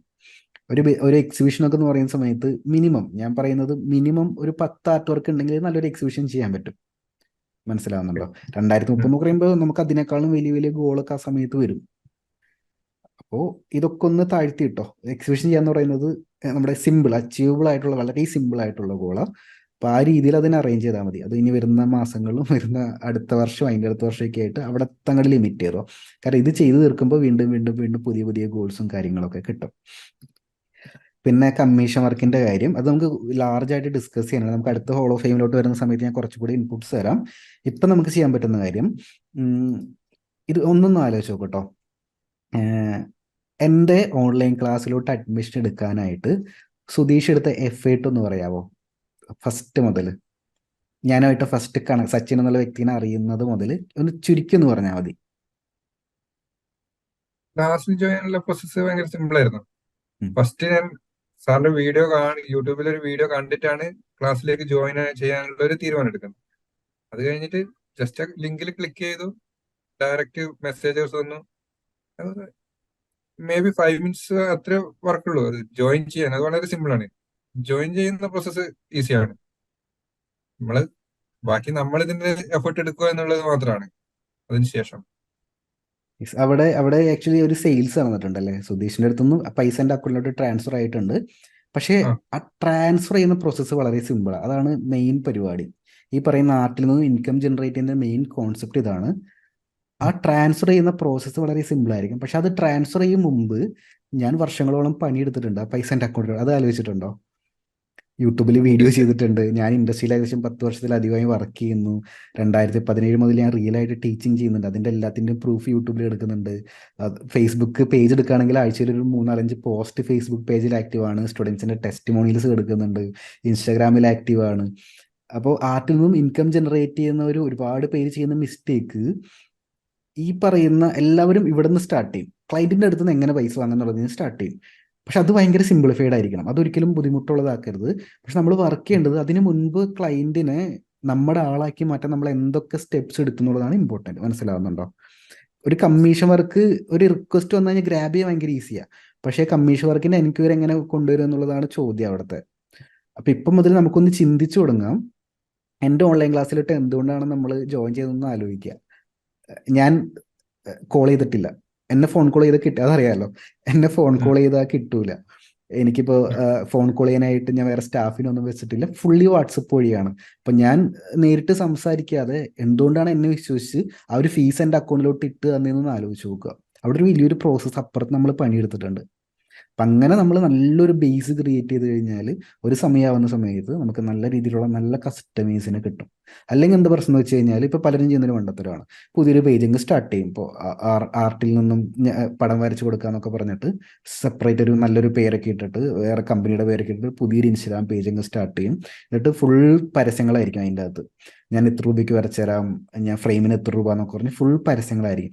അതിലോട്ട് വരുന്ന ഒരാൾക്ക് ഈ വരയ്ക്കുന്ന ആർട്ടിസ്റ്റ് ആരാണെന്നോ അയാളുടെ ക്രെഡിബിലിറ്റി എന്താണെന്ന് അറിയാൻ പറ്റില്ല. അവിടെയാണ് ഇഷ്യൂ. അങ്ങനെ അറിയാൻ പറ്റാത്തിടത്തോളം കാലം നല്ല കസ്റ്റമൈസ് വരില്ല. അതിന് പകരം വെറുതെ ഇങ്ങനെ ഫീസ് ചോദിച്ചു പോകുന്ന ആൾക്കാരിങ്ങനെ വന്നുകൊണ്ടിരിക്കും. അങ്ങനെ വന്നുകൊണ്ടിരിക്കുന്ന സമയത്ത് നമുക്ക് പലപ്പോഴും തോന്നും, അയ്യോ ഇതൊന്നും സെല്ലായി പോയില്ലല്ലോ, ഇതുകൊണ്ട് എന്താണ് ഉപയോഗം എന്നൊക്കെ നമുക്ക് തോന്നും. അതാണ് അവിടുത്തെ ഇഷ്യൂ. അപ്പോൾ നമ്മൾ ചിലപ്പോൾ ഫീസ് കുറയ്ക്കേണ്ടി വരും. അങ്ങനെ അതിൻ്റെ എമൗണ്ട് കുറയും തോറും നമുക്ക് സ്ട്രഗിൾ ആണ്, നമുക്ക് നല്ല ക്വാളിറ്റി വർക്ക് കൊടുക്കാനായിട്ട് പറ്റില്ല. മനസ്സിലാവുന്നുണ്ടോ? അപ്പം ഇപ്പോഴേ ആ ഒരു ബേസ് എങ്ങനെ ക്രിയേറ്റ് ചെയ്യാം. ഒരാൾ സുധീഷിൻ്റെ അടുത്ത് വന്നിട്ട് എനിക്ക് ഇങ്ങനെ ഒരു ആർട്ട് വർക്ക് വേണം, ഇതാണ് എൻ്റെ ആഗ്രഹം. അത് വരുന്ന ആളുടെ ക്വാളിറ്റി കൂടി ഇമ്പോർട്ടൻ്റാണ്. നല്ല ക്വാളിറ്റി ഉള്ള ആൾക്കാർ വരണം, നല്ല പ്രീമിയം കസ്റ്റമൈസ് വന്നിട്ട് ഇതാണ് എൻ്റെ ആഗ്രഹം, എനിക്ക് ഇങ്ങനെ ചിത്രങ്ങൾ വരയ്ക്കാൻ ആഗ്രഹമുണ്ട്, സുധീഷിനെ ഞാൻ ഫോളോ ചെയ്യുന്ന ആളാണ്, ഇത്ര വർഷങ്ങളായിട്ട് ആർട്ട് വർക്ക് ഞാൻ കാണുന്നുണ്ട്, അപ്പോൾ വരച്ചു കൊടുക്കുന്നുണ്ടെന്ന് ചോദിക്കും. സുധീഷ് പറയും യെസ്, ഇതാണ് എൻ്റെ പോർട്ട്ഫോളിയോ, ഇതാണ് എൻ്റെ പ്രൈസിങ്, ഓക്കെ ആണെങ്കിൽ അക്കൗണ്ടിലോട്ട് പൈസ ഇട്ടോ. അപ്പം തന്നെ ആൾ രണ്ടാമതൊന്നും ചിന്തിക്കാതെ, സുധീഷ് എൻ്റെ ക്ലാസ്സിൽ ജോയിൻ ചെയ്ത പോലെ രണ്ടാമതൊന്നും ചിന്തിക്കാതെ അപ്പം തന്നെ അക്കൗണ്ടിലോട്ട് ട്രാൻസ്ഫർ വരും, വരച്ചു കൊടുക്കും, പരിപാടി കേൾക്കും. ഇത്രയും സിമ്പിൾ ആയിരിക്കണം ആ പ്രോസസ്സ്. ആ സിമ്പിൾ ആവണമെങ്കിൽ ഇപ്പുറത്ത് നമ്മൾ ഒരുപാട് വർക്ക് ചെയ്യും. എൻ്റെ ഒരു എക്സ്പീരിയൻസ് പറഞ്ഞാലോ, ഞാൻ ക്ലാസ്സിൻ്റെ അകത്ത് പറഞ്ഞു, ഞാനൊരു ഓൺലൈൻ ക്ലാസ്സിൽ ആർട്ട് പഠിക്കാനുള്ള ഒരു ഇന്റർനാഷണൽ ആർട്ടിസ്റ്റിന്റെ ഓൺലൈൻ ക്ലാസ്സിൽ ജോയിൻ ചെയ്തായിരുന്നു. അപ്പം അതിന്റെ ഫീസ് വരുന്നത് 4,15,000 ഫീസ് വരുന്നത്. അത് $5,000 ആണ്, ഇന്ത്യൻ റുപ്പിയിലോട്ട് കൺവേർട്ട് ചെയ്യുമ്പോൾ അറൗണ്ട് ആ ഒരു എമൗണ്ടിലോട്ടാണ് വരുന്നത് കേട്ടോ. അപ്പോൾ ഇതിന്റെ അഡ്മിഷൻ പ്രോസസ്സ് വളരെ സിമ്പിളാണ്. ആർട്ടിസ്റ്റുമായിട്ട് ഇതുപോലെ 1-to-1 ഞാൻ ഇരിക്കും. 1-to-1 ഇരുന്ന് കഴിയുമ്പോൾ അദ്ദേഹം ആളുടെ ഇതിന്റെ കോഴ്സിന്റെ ഡീറ്റെയിൽസ് ഒക്കെ എൻ്റെ അടുത്ത് പറയും. എന്നിട്ട് പറയും നിങ്ങളിത് ബുക്ക് ചെയ്യണം, 10,000 രൂപ. ഈ മീറ്റിംഗ് തീരുന്നതിന്റെ 24 മണിക്കൂറിൻ്റെ അകം 10,000 രൂപ ഇട്ടിട്ട് നിങ്ങളുടെ സീറ്റ് ബുക്ക് ചെയ്യണം. അതിനുശേഷം ബാക്കി 4 ലക്ഷത്തി സംതിങ് വരും. ബാക്കി എമൗണ്ട് അടയ്ക്കാനായിട്ട് 7 ദിവസം സമയം കിട്ടും. നമ്മൾ അടയ്ക്കുന്ന ഫീസ് എല്ലാം നോൺ റീഫണ്ടബിൾ ആണ്, തിരിച്ച് കിട്ടൂല. മനസ്സിലാകുന്നുണ്ടോ?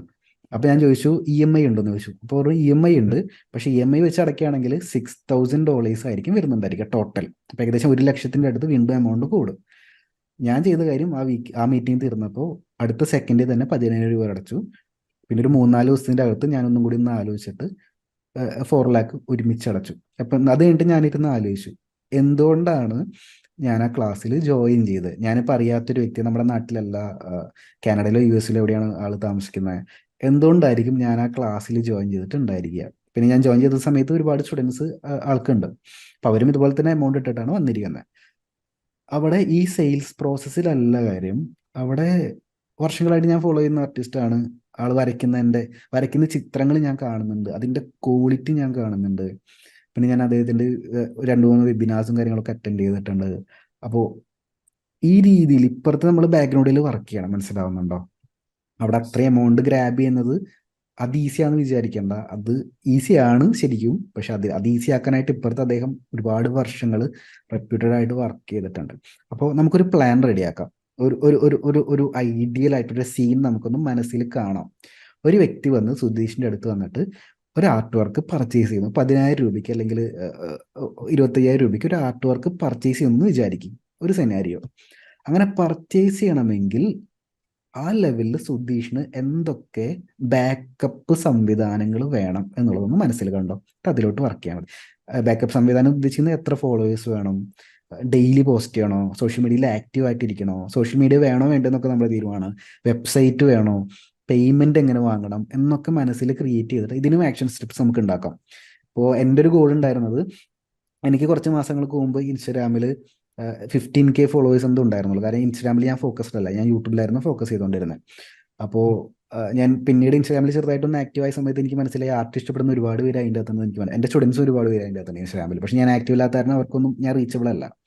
അപ്പം അങ്ങനെ ഇരിക്കുന്ന സമയത്ത് ഞാനൊരു പ്ലാൻ ഉണ്ടാക്കി, എനിക്കൊരു 50K ഫോളോവേഴ്സിലോട്ട് ഇൻസ്റ്റാഗ്രാമിലൂടെ എത്തണം എന്ന് ഞാൻ പ്ലാൻ ഉണ്ടാക്കി.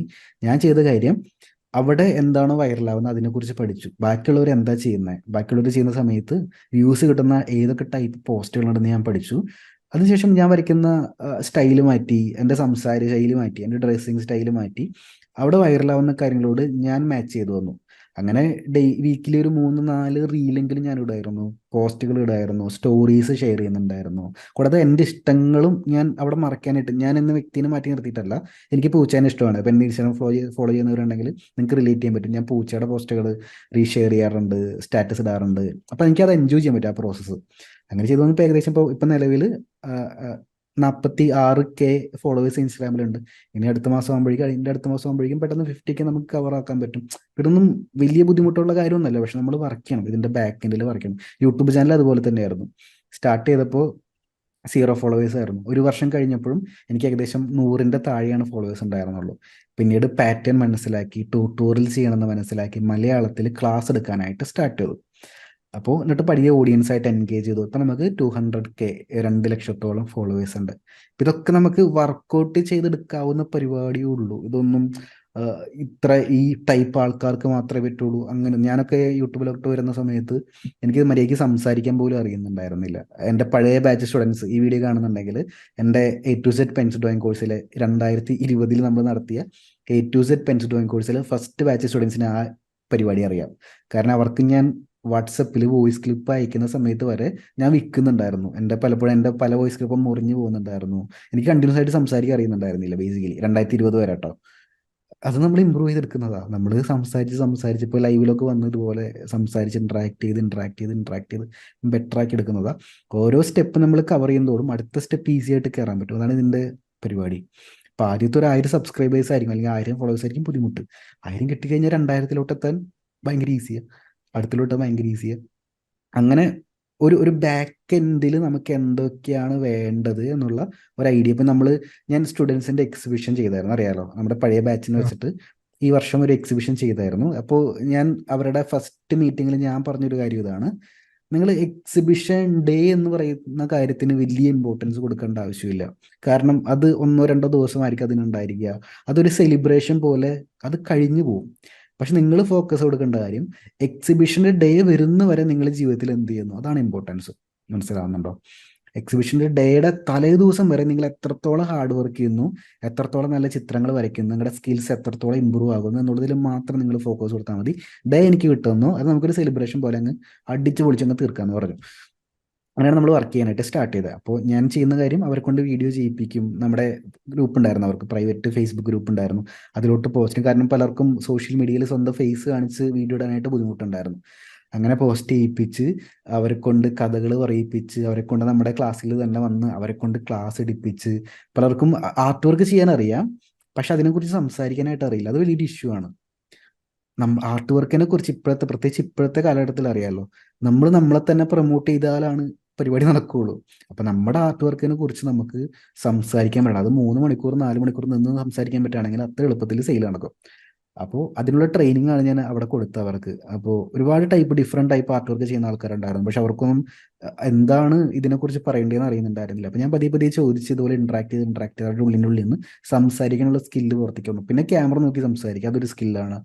അങ്ങനെ പുറത്തേക്ക് വന്നു. അപ്പോൾ എക്സിബിഷൻ പ്ലാൻ ചെയ്യുന്നുണ്ടെങ്കിലും ബാക്ക് എൻഡിൽ നമ്മൾ ചെയ്യുന്ന പ്രോസസ്സ് എൻറ്റയർലി ഡിഫറെൻ്റ് ആണ്. നമ്മുടെ ഗോളുകൾ മാറും. ആ ഒരു ദിവസത്തിന് വേണ്ടി മാത്രമല്ല, അവിടെ എക്സിബിഷൻ്റെ ഹോളിൽ വരുന്ന 10-25 പേർക്ക് ആ ദിവസം കാണാനുള്ള പ്രദർശന വസ്തു അല്ല നമ്മുടെ പെയിൻറ്റിങ്. മനസ്സിലാവുന്നുണ്ടോ? ആ ജേണി, ആ എക്സിബിഷന് വേണ്ടി പ്രിപ്പയർ ചെയ്യുന്ന 3-4 മാസം സുധീഷ് എന്ന വ്യക്തിയുടെ ട്രാൻസ്ഫർമേഷൻ എന്തായിരിക്കും, അവിടെ ഫോക്കസ് കൊടുത്തിട്ട് അങ്ങനെ നല്ല രീതിയിൽ ട്രാൻസ്ഫർമേഷൻ വരുത്തണമെങ്കിൽ ഇന്ന് മുതൽ എനിക്ക് എന്തൊക്കെ ചെയ്യാൻ പറ്റുന്ന എഴുതി വയ്ക്കണം. ചിലപ്പോൾ പുതിയൊരു ഇൻസ്റ്റാഗ്രാം പേജ് ഇല്ലാത്തവർക്ക് പുതിയൊരു ഇൻസ്റ്റാഗ്രാം പേജ് ആയിരിക്കും. ഞാൻ എൻ്റെ സ്റ്റുഡൻസിൻ്റെ ഒരുപാട് പേരെടുത്ത് പറഞ്ഞ് ഒരുപാട് പേര് ഫേസ്ബുക്ക് പേജ് സ്റ്റാർട്ട് ചെയ്തിട്ടുണ്ട്. ചില പേര് കമ്പനിയുടെ പേരിൽ സ്റ്റാർട്ട് ചെയ്തിട്ടുണ്ട്, ബ്രാൻഡുകളാക്കി മാറ്റിയവരുണ്ട്, ലോഗോ ക്രിയേറ്റ് ചെയ്തിട്ടുണ്ട്. അപ്പോൾ ഇതൊക്കെ സ്റ്റെപ്പാണ്, ഇതൊക്കെ ചെയ്യണം ആ സമയമാകുമ്പോഴേക്കും. അല്ലാതെ എക്സിബിഷൻ്റെ തലോസ് ഇരുന്നിട്ട് നമുക്കൊരു പേജ് ഉണ്ടാക്കാമെന്ന് നോക്കി കഴിഞ്ഞാൽ പരിപാടി നടക്കില്ല. അപ്പോൾ ഏകദേശം ഒരു ക്ലാരിറ്റി ഉണ്ടായിരിക്കുമല്ലോ അല്ലേ? ഇങ്ങനെപ്പോൾ ഒരുപാട് കാര്യങ്ങൾ പറഞ്ഞിട്ടുണ്ട്. ടെൻഷനൊന്നും വേണ്ട. മീറ്റിംഗ് തീരുമ്പോൾ ഒന്ന് ഇരിക്കുക, ബുക്ക് എടുക്കുക, ബേസിക് മുതൽ. ഇപ്പോൾ നമ്മൾ 100ാമത്തെ സ്റ്റെപ്പിലോട്ട് നമുക്ക് ചാടി കയറാൻ പറ്റില്ല, സ്റ്റെപ്പ് ബൈ സ്റ്റെപ്പായിട്ട് നമുക്ക് കയറാൻ പറ്റും. ഫസ്റ്റ് സ്റ്റെപ്പ് എന്തായിരിക്കും, എന്താണ് നമ്മുടെ വെരി നെക്സ്റ്റ് ഗോൾ. ഇപ്പോൾ ഒരു 3 ഗോൾ പറഞ്ഞല്ലോ, അതിൽ അടുത്ത അച്ചീവ് ചെയ്യാൻ പറ്റുന്ന, ഈസിലി അച്ചീവ് ചെയ്യാൻ പറ്റുന്ന വെരി നെക്സ്റ്റ് ഗോൾ എന്താണെന്ന് ആദ്യം എഴുതുക. അതിലോട്ട് കടക്കാനായിട്ട് എന്തൊക്കെ സ്റ്റെപ്പ് എടുക്കാൻ പറ്റുന്ന 1 by 1 ആയിട്ട് എഴുതുക. അത് ചെക്ക് ലിസ്റ്റ് ആയിട്ട് ചെറിയൊരു ബോക്സ് പോലെ എഴുതുന്നതായിരിക്കും നല്ലത്. ഞാൻ അങ്ങനെ എഴുതാം. എൻ്റെ ബുക്ക് ഞാൻ എടുത്തിട്ടുണ്ട്, വേണ്ട എൻ്റെ ബുക്കാണ്. അതിൻ്റെ അകത്ത് ഇതെല്ലാം എനിക്ക് ചെയ്യാനുള്ള കാര്യങ്ങൾ ചെക്ക് ലിസ്റ്റ് ബോക്സ് ഇട്ടിട്ട് എഴുതുന്നതാണ് ചെയ്യുന്നത്. അപ്പോൾ അങ്ങനെ എഴുതുക. എന്നിട്ട് ഓരോ ദിവസവും അതിൽ എത്രത്തോളം കംപ്ലീറ്റ് ആക്കാൻ പറ്റുന്ന എഴുതുക. അപ്പോൾ ഒരു ദിവസം മിനിമം ഒരു 3 ടാസ്ക് നമ്മൾ എഴുതും. മിനിമം 3 ടാസ്ക് നമ്മൾ എഴുതും. എന്നിട്ട് അതിൽ ഇമ്പോർട്ടൻ്റ് ആയിട്ടുള്ളത് ആദ്യം ചെയ്ത് തീർക്കും. അപ്പോൾ എന്താ ബെനിഫിറ്റ്? നമുക്ക് തീർച്ചയായിട്ടും നമുക്ക് ജോലിയുണ്ട്, ഫാമിലി ലൈഫ് ഉണ്ട്, എല്ലാം ഉണ്ട്. പക്ഷേ ആസ് എ പേഴ്സൺ നമ്മൾ ഇമ്പ്രൂവ് ആകും. മനസ്സിലാവുന്നുണ്ടോ? അങ്ങനെ ഒരു പേഴ്സൺ എന്ന ലെവലിൽ നമ്മൾ ഇമ്പ്രൂവ് ആവുന്ന സമയത്ത് നമുക്ക് കിട്ടുന്ന ഒരു കോൺഫിഡൻസ് ഉണ്ട്. ഇപ്പോൾ ആലോചിക്കും, ഇന്നലത്തെ വീക്കിലി മീറ്റിംഗിൽ ഏകദേശം 140-ലധികം മെമ്പേഴ്സ് ഉണ്ടായിരുന്നു. എന്നെക്കാളും പ്രായമായിട്ടുള്ള, എന്നെക്കാളും നല്ല എക്സ്പീരിയൻസ് ഉള്ള ഒരുപാട് പേരുണ്ട്. പക്ഷെ ഇപ്പുറത്തെ സൈഡിൽ ടീച്ചർ എന്ന ലെവലിൽ ഞാൻ എന്നെ എത്തിയിരിക്കുമ്പോൾ എനിക്കുള്ള കോൺഫിഡൻസ് എന്ന് പറയുന്നത് എൻ്റെ ലൈഫിൽ ഞാൻ ചെയ്യുന്ന കാര്യങ്ങൾക്ക് ഞാൻ കൊടുക്കുന്ന വാല്യൂ ആണ്. മനസ്സിലാകുന്നുണ്ടോ? അവിടെ ഞാൻ കള്ളത്തരം കാണിക്കാത്തതുകൊണ്ടാണ് വീക്ക്ലി മീറ്റിംഗിൽ വന്നിരിക്കുന്ന സമയത്ത് കോൺഫിഡൻ്റ് ആയിട്ട് എൻ്റെ സ്റ്റുഡൻസിനോട് എനിക്ക് പറയാൻ പറ്റുന്നത്, നിങ്ങൾ പ്രാക്ടീസ് ചെയ്യണം, നിങ്ങൾ ടൈം ടേബിൾ ഉണ്ടാകണം, കാരണം ഇതൊക്കെ ഞാൻ ചെയ്തതാണ്. മനസ്സിലാകുന്നുണ്ടോ? അപ്പം അങ്ങനത്തെ ഒരു വ്യക്തിയുടെ ട്രാൻസ്ഫോർമേഷനും കൂടി ഇതിൻ്റെ പാർട്ടാണ്. ഗോളുകൾ അച്ചീവ് ചെയ്യുന്നതിൻ്റെ ഇടയിൽ ഗോൾ കിട്ടാന്നുള്ളതല്ല, അത് അത്ര ഇമ്പോർട്ടൻ്റ് ഉള്ളത്. അത് കിട്ടുമ്പോൾ മനസ്സിലാവും. ഒരു എക്സിബിഷൻ തീരുമ്പോൾ സുധീഷിന് മനസ്സിലാവും ഇതൊന്നും ഇത്ര വലിയ കാര്യമല്ല എന്ന് മനസ്സിലാവും. പക്ഷേ അതിലോട്ട് നമ്മൾ ഉണ്ടാക്കിയ ജേണിയിൽ നമ്മളിന്ന് വ്യക്തിയിൽ എന്തൊക്കെ മാറ്റങ്ങൾ വന്നു, അവിടെയാണ് കാര്യം നടക്കുന്നത്. അപ്പൊ ഇനി മുതൽ അങ്ങനെ ഒന്ന് റീതിങ്ക്, ഇത് പലർക്കും അറിയില്ല, പല സ്റ്റുഡൻസിനും ഇത് മനസ്സിലാക്കാൻ പറ്റുന്നില്ല. അപ്പോൾ ഇത് ഒരുപാട് പേർക്ക്, ഞാൻ പറയുന്ന കാര്യങ്ങൾ ഒരുപാട് പേർക്ക് യൂസ്ഫുൾ ആകുമെന്ന് വിശ്വസിക്കുന്നു. ആ ഒരു ജേണിയിൽ ആ വ്യക്തിയിൽ എന്തൊക്കെ മാറ്റങ്ങൾ വരുത്തുന്നുണ്ട് എന്നുള്ള കാര്യങ്ങൾ നോട്ട് ചെയ്തിട്ട് മാക്സിമം പോസിറ്റീവ് ആയിട്ടുള്ള മാറ്റങ്ങൾ എങ്ങനെ വരുത്താം എന്നൊന്ന് ലിസ്റ്റ് ചെയ്ത് വെക്കുക, എന്നിട്ട് അതിലോട്ട് വർക്ക് ചെയ്യാം. അടിപൊളിയായിട്ട്. ഇപ്പോൾ ഒരു തീർച്ചയായും. കമ്മീഷൻ വർക്ക് എടുക്കുന്ന ഒരാളാണെങ്കിലും കമ്മീഷൻ വർക്ക് എടുക്കുന്ന സ്റ്റേജിലോട്ട് നമ്മൾ എത്തുന്ന സമയത്ത് ആ വ്യക്തിയിൽ എങ്ങനെ പോസിറ്റീവായിട്ട് നമുക്ക് ആ ഒരു ജേണി എങ്ങനെ ക്രിയേറ്റ് ചെയ്യാം എന്നുള്ള പാറ്റേൺ ഉണ്ടാക്കുക, പ്ലാൻ ഉണ്ടാക്കുക. അങ്ങനെ ഒരു വർക്ക് കിട്ടുന്ന സമയത്ത് നമുക്ക് ഭയങ്കര കോൺഫിഡൻസ് ആയിരിക്കും അടുത്ത വർക്ക് എടുക്കാൻ. നമുക്ക് കൂടുതൽ പ്രൈസിന് അടുത്തടുത്ത് വർക്കുകൾ എടുക്കാൻ, പിന്നെ നല്ല കസ്റ്റമൈസിന്. ഇപ്പം ആലോചിച്ച് നോക്കി, ഇന്നത്തെ വീക്കിലി മീറ്റിങ്ങിൽ ഞാൻ വന്ന് സംസാരിച്ച സമയത്ത് കൃത്യമായിട്ട് എല്ലാവരും എൻ്റെ ഇൻസ്ട്രക്ഷൻസ് ഫോളോ ചെയ്തു, പറയുന്ന കാര്യങ്ങൾക്ക് മറുപടി പറയുന്നുണ്ടായിരുന്നു. നമുക്ക് കറക്റ്റ് ടൈമിൽ തന്നെ ക്ലാസ് സ്റ്റാർട്ട് ചെയ്ത് എൻഡ് ചെയ്യാൻ സാധിച്ചു. അത് നല്ല സ്റ്റുഡൻസ് ആയതുകൊണ്ടാണ്, അല്ലാണ്ട് എൻ്റെ കഴിവ് മാത്രമല്ല, ഓപ്പോസിറ്റ് ഇരിക്കുന്നവർ എന്നെ മനസ്സിലാക്കി എന്നെ റെസ്പെക്ട് ചെയ്യുന്ന, എന്നെ ഇഷ്ടപ്പെടുന്ന നല്ല സ്റ്റുഡൻസ് ആയതുകൊണ്ടാണ്. അവിടെ ഞാൻ ബാക്കെൻഡിൽ വർക്ക് ചെയ്തിട്ടുണ്ട്. അത് ഒറ്റ ദിവസം കൊണ്ട് അങ്ങനെ അവരായതല്ല, അവർ വർഷങ്ങളോളം അവരങ്ങനെ ആയി വന്ന് എൻ്റെ കമൻറ്റിലോട്ട് വരുന്നതാണ്. മനസ്സിലാകുന്നുണ്ടോ? അപ്പം അങ്ങനെ ഒന്ന് റീതിങ്ക് ചെയ്ത് നോക്കിക്കോളും.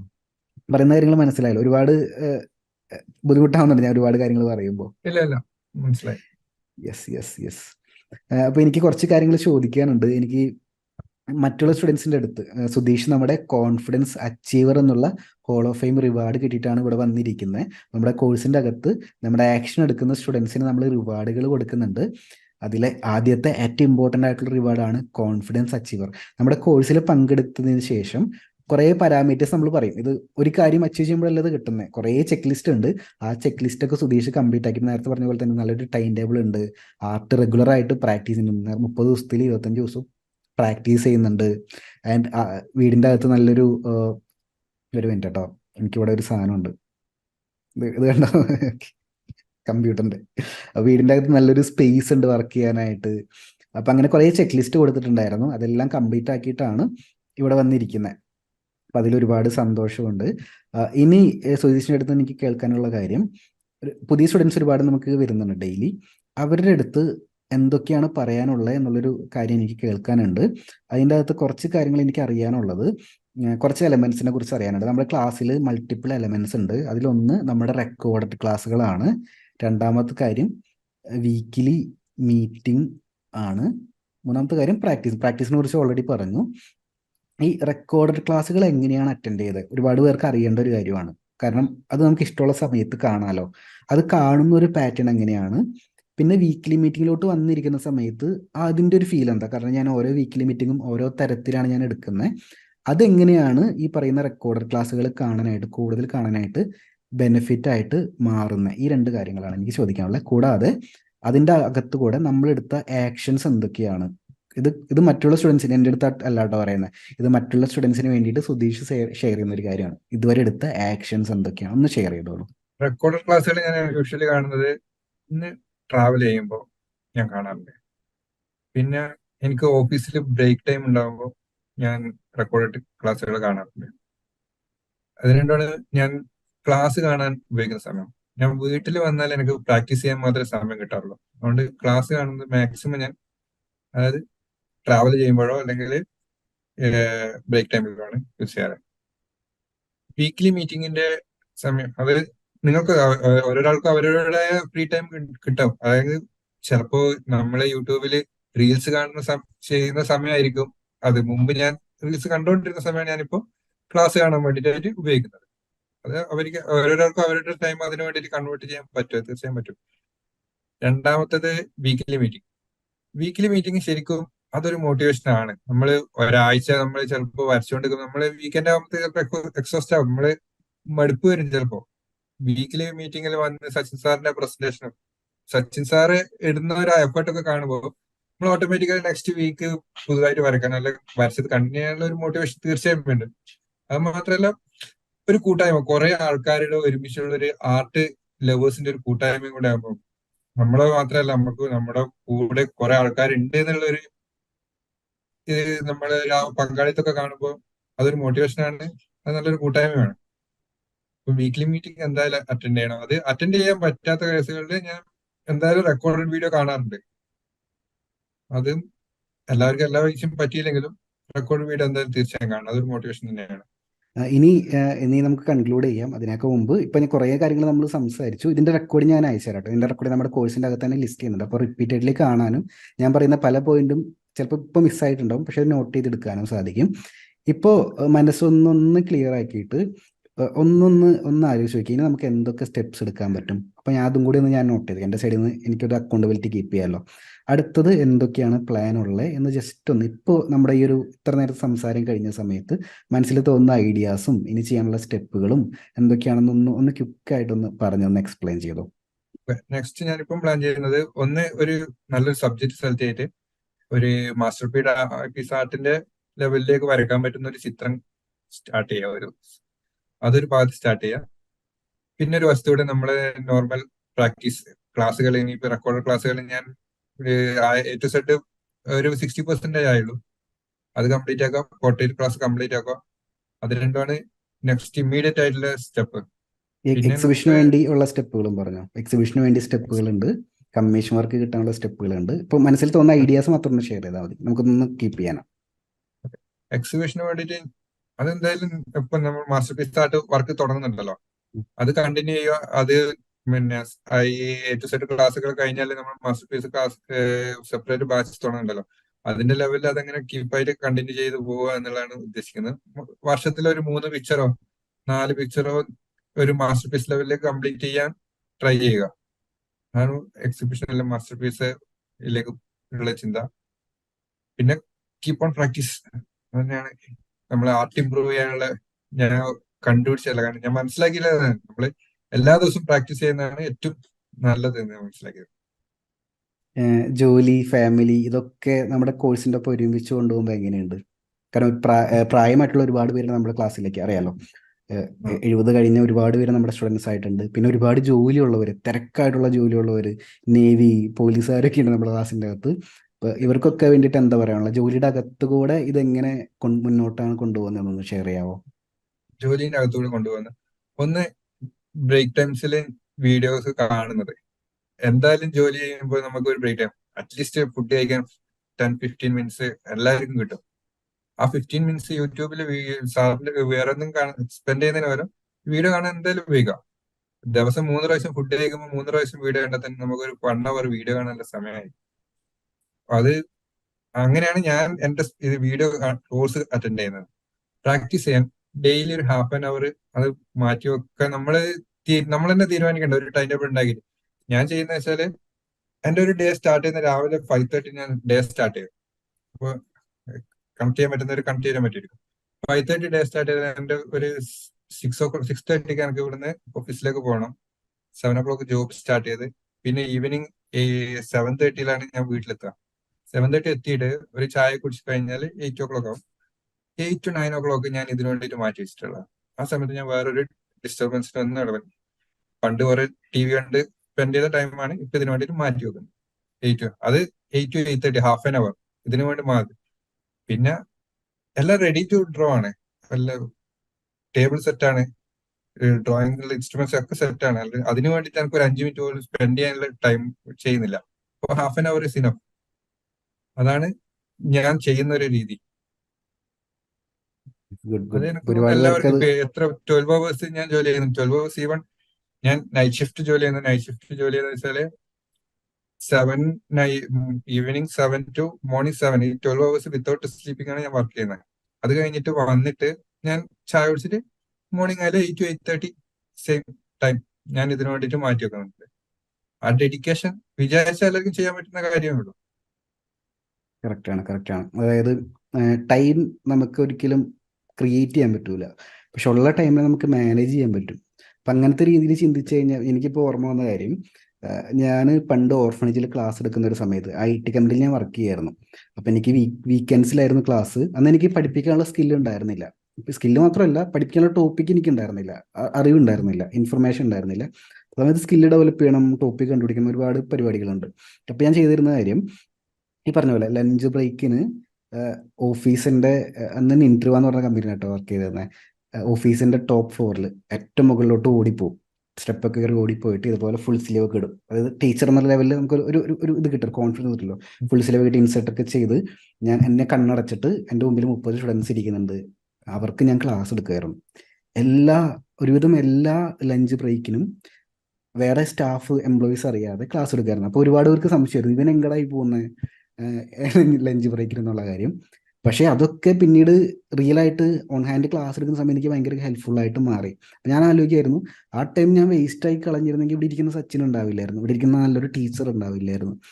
ഇതൊക്കെയാണ് ടൈമിന്റെ ഇമ്പോർട്ടൻസ്. 5 മിനിറ്റ് ആണെങ്കിൽ 5 മിനിറ്റ് നമ്മുടെ ലൈഫിന്റെ അകത്തുനിന്ന് കണ്ടെത്താൻ പറ്റുക, ടൈം മാനേജ് ചെയ്ത് ബാക്കിയുള്ള കാര്യങ്ങൾ കൃത്യമായിട്ട് ഷെഡ്യൂൾ ചെയ്ത് ഒരു ഫ്രീ സ്പേസ്, ഫ്രീ സ്ലോട്ട് കണ്ടെത്തുക. ആ സ്ലോട്ടിന്റെ അകത്ത് നമുക്ക് ഫ്യൂച്ചറിലോട്ട് വേണ്ടുന്ന കാര്യങ്ങൾ എന്താണോ അത് ഫില്ല് ചെയ്യുക. ഡ്രോയിങ് ഇഷ്ടമുള്ളവരാണെങ്കിൽ ഡ്രോയിങ്ങിൻ്റെ പ്രാക്ടീസ് ഫില്ല് ചെയ്യാം, ഡാൻസ് ഇഷ്ടമുള്ളവരാണെങ്കിൽ അതിൻ്റെ പഠനവും പ്രാക്ടീസും ഫില്ല് ചെയ്യാം. ഇനിയിപ്പോൾ ബുക്ക് എഴുതുന്നവരൊക്കെ ഉണ്ട് നമ്മുടെ ക്ലാസ്സിൻ്റെ അകത്ത്. ബുക്ക് എഴുതാൻ പ്ലാൻ ഉള്ളവരൊക്കെ ഉണ്ടെങ്കിൽ ഒരു പേജ് എഴുതി കംപ്ലീറ്റ് ആക്കുക. എക്സിബിഷൻ ചെയ്യാൻ പ്ലാൻ ഉള്ളവരൊക്കെ ആണെങ്കിൽ അതിനുവേണ്ടി ഒരു സ്റ്റെപ്പ് എടുക്കുക. അതൊക്കെ ചെറിയ ചെറിയ ടൈം സ്ലോട്ടിലാണ് നമ്മൾ ചെയ്യുന്നത്. ഇപ്പോൾ എൻ്റെ കോഴ്സിൻ്റെ കാര്യമാണെങ്കിൽ നിങ്ങൾ കോഴ്സ് കാണുമ്പോൾ മനസ്സിലായിട്ടില്ലേ, എൻ്റെ താടി വളരുന്നു, താടി കട്ട് ചെയ്യുന്നു, എൻ്റെ സ്റ്റൈല് മാറുന്നു, കണ്ണട വയ്ക്കുന്നു, ഡ്രസ്സ് മാറുന്നു. ഇതൊക്കെ ശരിക്കും ലോങ് ടൈം പ്രോസസ്സാണ്. 150 വീഡിയോസുള്ള A to Z pencil drawing കോഴ്സിൻ്റെ അകത്ത് പല പല പല ടൈമിലാണ് വീഡിയോസ് ചിലത് അപ്ഗ്രേഡ് ചെയ്യുന്നുണ്ട്, മാറ്റുന്നുണ്ട്, എഡിറ്റിംഗ് മിസ്റ്റേക്ക് ഉള്ളത് വീണ്ടും വീണ്ടും മാറ്റുന്നുണ്ട്. ഇതൊന്നും ഒരു ദിവസം കൊണ്ടല്ല ചെയ്യുന്നത്. ഒരു ദിവസം 24 മണിക്കൂർ എടുത്തിട്ടുള്ള വീഡിയോ ചെയ്യുന്നത്. ഒരു ദിവസം 5 മിനിറ്റ് 10 മിനിറ്റ് കിട്ടുമ്പോൾ നമ്മളിരുന്ന് പറയാനുള്ള കാര്യം പറഞ്ഞ് ക്ലിപ്പാക്കി മാറ്റി വെച്ച് അടുത്ത ദിവസം അടുത്തത് അങ്ങനെ ചെറിയ ചെറിയ ടൈം സ്ലോട്ടിൽ ചെയ്യുമ്പോൾ അത് കുറേ ടൈം സ്ലോട്ടുകൾ ആകുമ്പോൾ അവിടെ നിന്ന് കിട്ടുന്ന റിസൾട്ടാണ് നമുക്ക് ടോട്ടലി ഹെൽപ്ഫുൾ ആയിട്ട് വരുന്നത്. അതല്ലാതെ സക്സസ്ഫുൾ ആകുന്ന എല്ലാവരും 100% ടൈമും അവരുടെ ജോലിക്ക് വേണ്ടി അല്ലെങ്കിൽ അവരുടെ പാഷന് വേണ്ടി മാറ്റിവെക്കുന്ന ആൾക്കാരല്ല എന്ന് ആദ്യം മനസ്സിലാക്കുക. ഫാമിലി ലൈഫും നമ്മുടെ ജോലിയും ബാക്കിയുള്ള എല്ലാ കാര്യങ്ങളും ഒപ്പം റെസ്റ്റും ഇമ്പോർട്ടൻ്റ് ആണ്. ഇതിൻ്റെ അകത്ത് നമുക്ക് റെസ്റ്റ് ചെയ്യാനും ടൈം കിട്ടണം, എക്സോസ്റ്റഡ് ആവരുത്. റെസ്റ്റും പിന്നെ നമ്മുടെ കമ്മ്യൂണിറ്റിയുടെ പേര് പറയുന്ന പോലെ തന്നെ ക്രിയേറ്റിവിറ്റി ആൻഡ് വെൽനസ് ഹബ്ബ് എന്നാണ് നമ്മുടെ കമ്മ്യൂണിറ്റിയുടെ പേര്. അവിടെ ക്രിയേറ്റീവ് ആയിട്ടുള്ള സ്കില്ല് ഇമ്പ്രൂവ് ചെയ്യുന്നതിൻ്റെ ഒപ്പം തന്നെ നമ്മുടെ വെൽനസ്, നമ്മുടെ ആരോഗ്യം കൂടി ശ്രദ്ധിക്കണം. വെറുതെ പഠിച്ചു പോയിട്ട് കാര്യമില്ല. പഠിച്ചു പോകുമ്പോൾ നമുക്ക് പടം വരയ്ക്കാനായിട്ട് നമ്മൾ വേണ്ടേ ലോകത്ത്. അപ്പോൾ മനുഷ്യൻ്റെ ആരോഗ്യം നോക്കണം, നമ്മുടെ വെൽനസ് നോക്കണം, ഹാപ്പി ആയിട്ട് ഇരിക്കണം. ഇതൊക്കെയാണ് നമ്മുടെ ഗോള്. അപ്പോൾ അതിൽ ഒരുപാട് സപ്പോർട്ട് കിട്ടുന്നുണ്ടെന്ന് വിശ്വസിക്കുന്നുണ്ട്. കമ്മ്യൂണിറ്റി മെമ്പേഴ്സും നല്ല രീതിയിൽ സപ്പോർട്ട് ചെയ്യുന്നുണ്ടല്ലേ പോസ്റ്റ് ഇടുന്ന സമയത്ത്? തീർച്ചയായും നല്ല സപ്പോർട്ടാണ് കമ്മ്യൂണിറ്റി മെമ്പേഴ്സ്. യെസ്, ഒരുപാട് സന്തോഷം. വേറെ എന്തെങ്കിലും ഷെയർ ചെയ്യാനുണ്ടോ നമുക്ക്? ഇല്ല, ഇപ്പോൾ ഇത് മാത്രമേ ഉള്ളൂ. അപ്പോൾ നെക്സ്റ്റ് നമ്മളെ അല്ല, പറഞ്ഞു. ഇപ്പോൾ നമ്മുടെ നെക്സ്റ്റ് സ്റ്റെപ്പ്, ഇമ്മീഡിയറ്റ് സ്റ്റെപ്പ് ഒന്ന് നമ്മള് മാസ്റ്റർ പീസ് ആയിട്ട് തുടങ്ങുന്നുണ്ട്. പിന്നെ നെക്സ്റ്റ് ഹോൾ ഓഫ് ഫെയിം. ഇപ്പോൾ ഞാൻ ഇത് ലഭിച്ചതിൽ വളരെ സന്തോഷം. നെക്സ്റ്റ് ഹോൾ ഓഫ് ഫെയിമിലേക്കുള്ള ഇത് ഞാൻ യാത്ര തുടങ്ങുന്നു. തീർച്ചയായും അടുത്തതും പെട്ടെന്ന് അച്ചീവ് ചെയ്യാൻ പറ്റുമെന്ന് വിചാരിക്കുന്നു. തീർച്ചയായിട്ടും അടുത്ത ഹോൾ ഓഫ് ഫെയിമിലോട്ട് വരുന്ന സമയത്ത് കുറച്ചും കൂടി എക്സ്ട്രാ കോഴ്സും റിവാർഡൊക്കെ ഞാൻ സെറ്റ് ചെയ്യുന്നുണ്ട്. അപ്പോൾ കുറെ കൂടി അതായത് ഞാൻ ചെയ്യുന്ന കാര്യം ഓരോ ലെവലിലും അച്ചീവ് ചെയ്യുന്ന സമയത്ത് ഇപ്പോൾ എൻ്റെ അടുത്ത് 1 to 1 ആണ് കിട്ടിയല്ലേ, കുറേ ക്ലാരിറ്റി വന്നിട്ടുണ്ടായിരിക്കും. ഇനി ഞാൻ ചെയ്യുന്ന കാര്യം അക്കൗണ്ടബിലിറ്റി കീപ്പ് ചെയ്യും. ഹോൾ ഓഫ് ഫെയിമിലോട്ട് വരുന്നവരുടെ അക്കൗണ്ടബിലിറ്റി ഞാൻ കീപ്പ് ചെയ്യും. നിങ്ങളെ ഞാൻ മോണിറ്റർ ചെയ്യും. വീക്കിലി മീറ്റിങ്ങിലോട്ട് വരുന്ന സമയത്ത് ഞാനായിട്ട് കുറച്ചും കൂടി ഇൻട്രാക്ട് ചെയ്യാൻ എളുപ്പമാണ് നിങ്ങൾക്ക്, കാരണം സംസാരിച്ചല്ലോ പേഴ്സണലി. അപ്പോൾ നമുക്ക് കുറച്ചും കൂടി ഗൈഡൻസ് തരാൻ പറ്റും. പിന്നെ കോഴ്സ് എൻ്റെ ചെയ്യുന്ന സമയത്ത് master piece art work challenge ബാച്ചിലോട്ട് വരുന്ന സമയത്ത് കുറെ കൂടി ഈസി ആയിരിക്കും നിങ്ങൾക്ക് അത് മുന്നോട്ട് കൊണ്ടുപോകാനായിട്ട്. പിന്നെ അടുത്ത ഹോൾ ഓഫ് ഫെയിമിലോട്ട് വരുന്ന സമയത്ത് നമുക്ക് അടുത്ത ലെവലും കൂടി നമ്മൾ ഇമ്പ്രൂവ് ആവും. അവിടെ ആ സമയത്ത് അതിൻ്റെ അടുത്ത ഹോൾ ഓഫ് ഫെയിമിലോട്ടുള്ള സ്റ്റെപ്പുകളും അതിൻ്റെ കോഴ്സുകളും ഞാൻ ബിൽഡ് ചെയ്യുന്നുണ്ട്. അത് ഫ്രീ ആയിട്ട് തന്നെ, ഗിഫ്റ്റ്, ഫ്രീ എന്നല്ല പറയണ്ടേ, അതൊരു ഗിഫ്റ്റ് ആയിട്ട് തന്നെ ഞാൻ നിങ്ങൾക്ക് തരുന്നുണ്ടായിരിക്കും. അപ്പോൾ അതൊരു ഗെയിം കളിക്കുന്ന പോലെയൊക്കെ, എത്ര ബുദ്ധിമുട്ടുള്ള കാര്യങ്ങൾ ലൈഫിൽ വന്നാലും അതൊരു ഗെയിമായിട്ട് കണ്ടാൽ മതി. അത് ചിലപ്പോൾ മാരിയോ ഗെയിം കളിച്ചിട്ടുണ്ട് പണ്ടത്തെ, ഇങ്ങനെ ചാടിച്ചടി പോകുന്ന. അത് ചാടിച്ചടി പോകുമ്പോൾ ചിലപ്പോൾ മുള്ളു വരും, നമ്മൾ താഴെ പോകും, വീണ്ടും നമ്മൾ വരും, വീണ്ടും ചിലപ്പോൾ ആമ വരും, ആമ കടിക്കും, താഴെ പോകും, വീണ്ടും വരും. ചിലപ്പോൾ നമുക്ക് പവർ കിട്ടും, നമ്മൾ വീണ്ടും സ്പീഡിൽ ഓടും, ചിലപ്പോൾ ചാടും. ഇതൊക്കെ കഴിഞ്ഞ് നമ്മൾ അവിടെ എത്തുന്നുണ്ടോ എന്നുള്ള ചോദ്യം മാത്രമേ ഉള്ളൂ ആ ഗെയിമിൻ്റെ അകത്ത്, അല്ലേ? വേറെ കൺഫ്യൂഷൻ ഒന്നുമില്ല. കൊടിയുടെ അവിടെ എത്തുന്നുണ്ടോ, അടുത്ത ലാപ്പിലോട്ട് കടക്കുന്നുണ്ടോ എന്നുള്ളതാണ് ചോദ്യം. അവിടെ എത്താൻ വേണ്ടി നമുക്ക് ആ ഒരു പരിശ്രമിക്കുക. എത്തുന്ന സമയത്ത് കിട്ടുന്ന ഓരോ സൂപ്പർ പവറും നമ്മൾക്ക് കിട്ടുന്ന ഒരു അച്ചീവ്മെന്റ് ആക്കി കണക്കാക്കാം. ഒരുപാട് സന്തോഷമുണ്ട്. ഇത് ഒരുപാട് സ്റ്റുഡൻസിന് ഹെൽപ്ഫുൾ ആകുമെന്ന് വിശ്വസിക്കുന്നു. ഇത് ഞാൻ ലിസ്റ്റ് ചെയ്യുന്നുണ്ടായിരിക്കും. അപ്പോൾ സുധീഷിനും ഇത് കാണാം, റിപ്പീറ്റ് ചെയ്ത് കാണാം. ഇതിൽ പറയുന്ന കാര്യങ്ങൾ വീണ്ടും വീണ്ടും തിങ്ക് ചെയ്യണം. ആലോചിക്കാനായിട്ട് കുറച്ച് ടൈം കൂടുതൽ എടുത്തോളൂ. വീണ്ടും വീണ്ടും തിങ്ക് ചെയ്ത് നല്ലൊരു ബുക്ക്. ഞാനിപ്പോൾ ഈ ബുക്ക് ആക്ച്വലി ഇതിപ്പോൾ ഈ വർഷത്തെ രണ്ടാമത്തെ ബുക്കാണ്. ഞാൻ കാണിച്ചത് ഇത് 300 പേജിന്റെ സംതിങ് എന്റെ ബുക്കാണ്. സ്പൈറൽ ബൈൻഡർ ആണ്. ഇതിൻ്റെ അകത്ത് ഞാൻ ഡെയിലി ചെയ്യുന്ന കാര്യങ്ങളുണ്ടോ ഇങ്ങനെ ലിസ്റ്റ് ചെയ്ത് കുനുകുനാന്നിങ്ങനെ ഡെയിലി എഴുതുന്നത്. അത് നമ്മുടെ ഹാബിറ്റ്. അത് എനിക്ക് ഡെയിലി രാവിലെ ഞാനൊരു 4:00 എണീക്കും. 4:00 എണീറ്റ് കഴിഞ്ഞാൽ എന്തൊക്കെയാണ് ചെയ്യാനുള്ളത് എഴുതി എഴുതി എഴുതി എഴുതി ഇത് ഡെയിലി ചെയ്യുന്ന സമയത്ത് 100% ഡെയിലി അല്ല, ചില ദിവസങ്ങൾ ഇതിൻ്റെ അകത്ത് ബ്രേക്ക് വരും. പക്ഷെ നമ്മളത് മാക്സിമം പുഷ് ചെയ്യുക, നമ്മളെ കൊണ്ട് പറ്റാവുന്ന അത്രയും പുഷ് ചെയ്യുക. ഫൈനലി നമ്മൾ റീച്ച് ചെയ്യുക നമ്മുടെ ഗോളിൽ. അപ്പോൾ ഒരുപാട് സന്തോഷം. എനിക്ക് ഒരുപാട് ലക്കായിട്ട് ഞാൻ കണക്കാക്കാണ് നിങ്ങളായിട്ട് ഇന്ററാക്ട് ചെയ്യാൻ പറ്റിയതിലും. ഇനിയും ഒരുപാട് ഹോൾ ഓഫ് ഫെയിമിലോട്ട് ഒരുപാട് പേര് വരുന്നുണ്ട്. അപ്പോൾ അവരുടെ ഇൻഫർമേഷൻസ് നമുക്ക് കേൾക്കാനായിട്ട് സാധിക്കും. ഒരുപാട് സന്തോഷം. ഞാൻ അതിൻ്റെ ചെയ്തോട്ടെ. Okay, thank you. Thank you. അപ്പോൾ ഇനി അടുത്ത വീക്കിൽ മീറ്റിലോട്ട് നേരിട്ട് കാണാം കേട്ടോ. എന്തായാലും പ്ലാനുകൾ അനുസരിച്ച് മുന്നോട്ട്. All the best. Thank you. Thank you.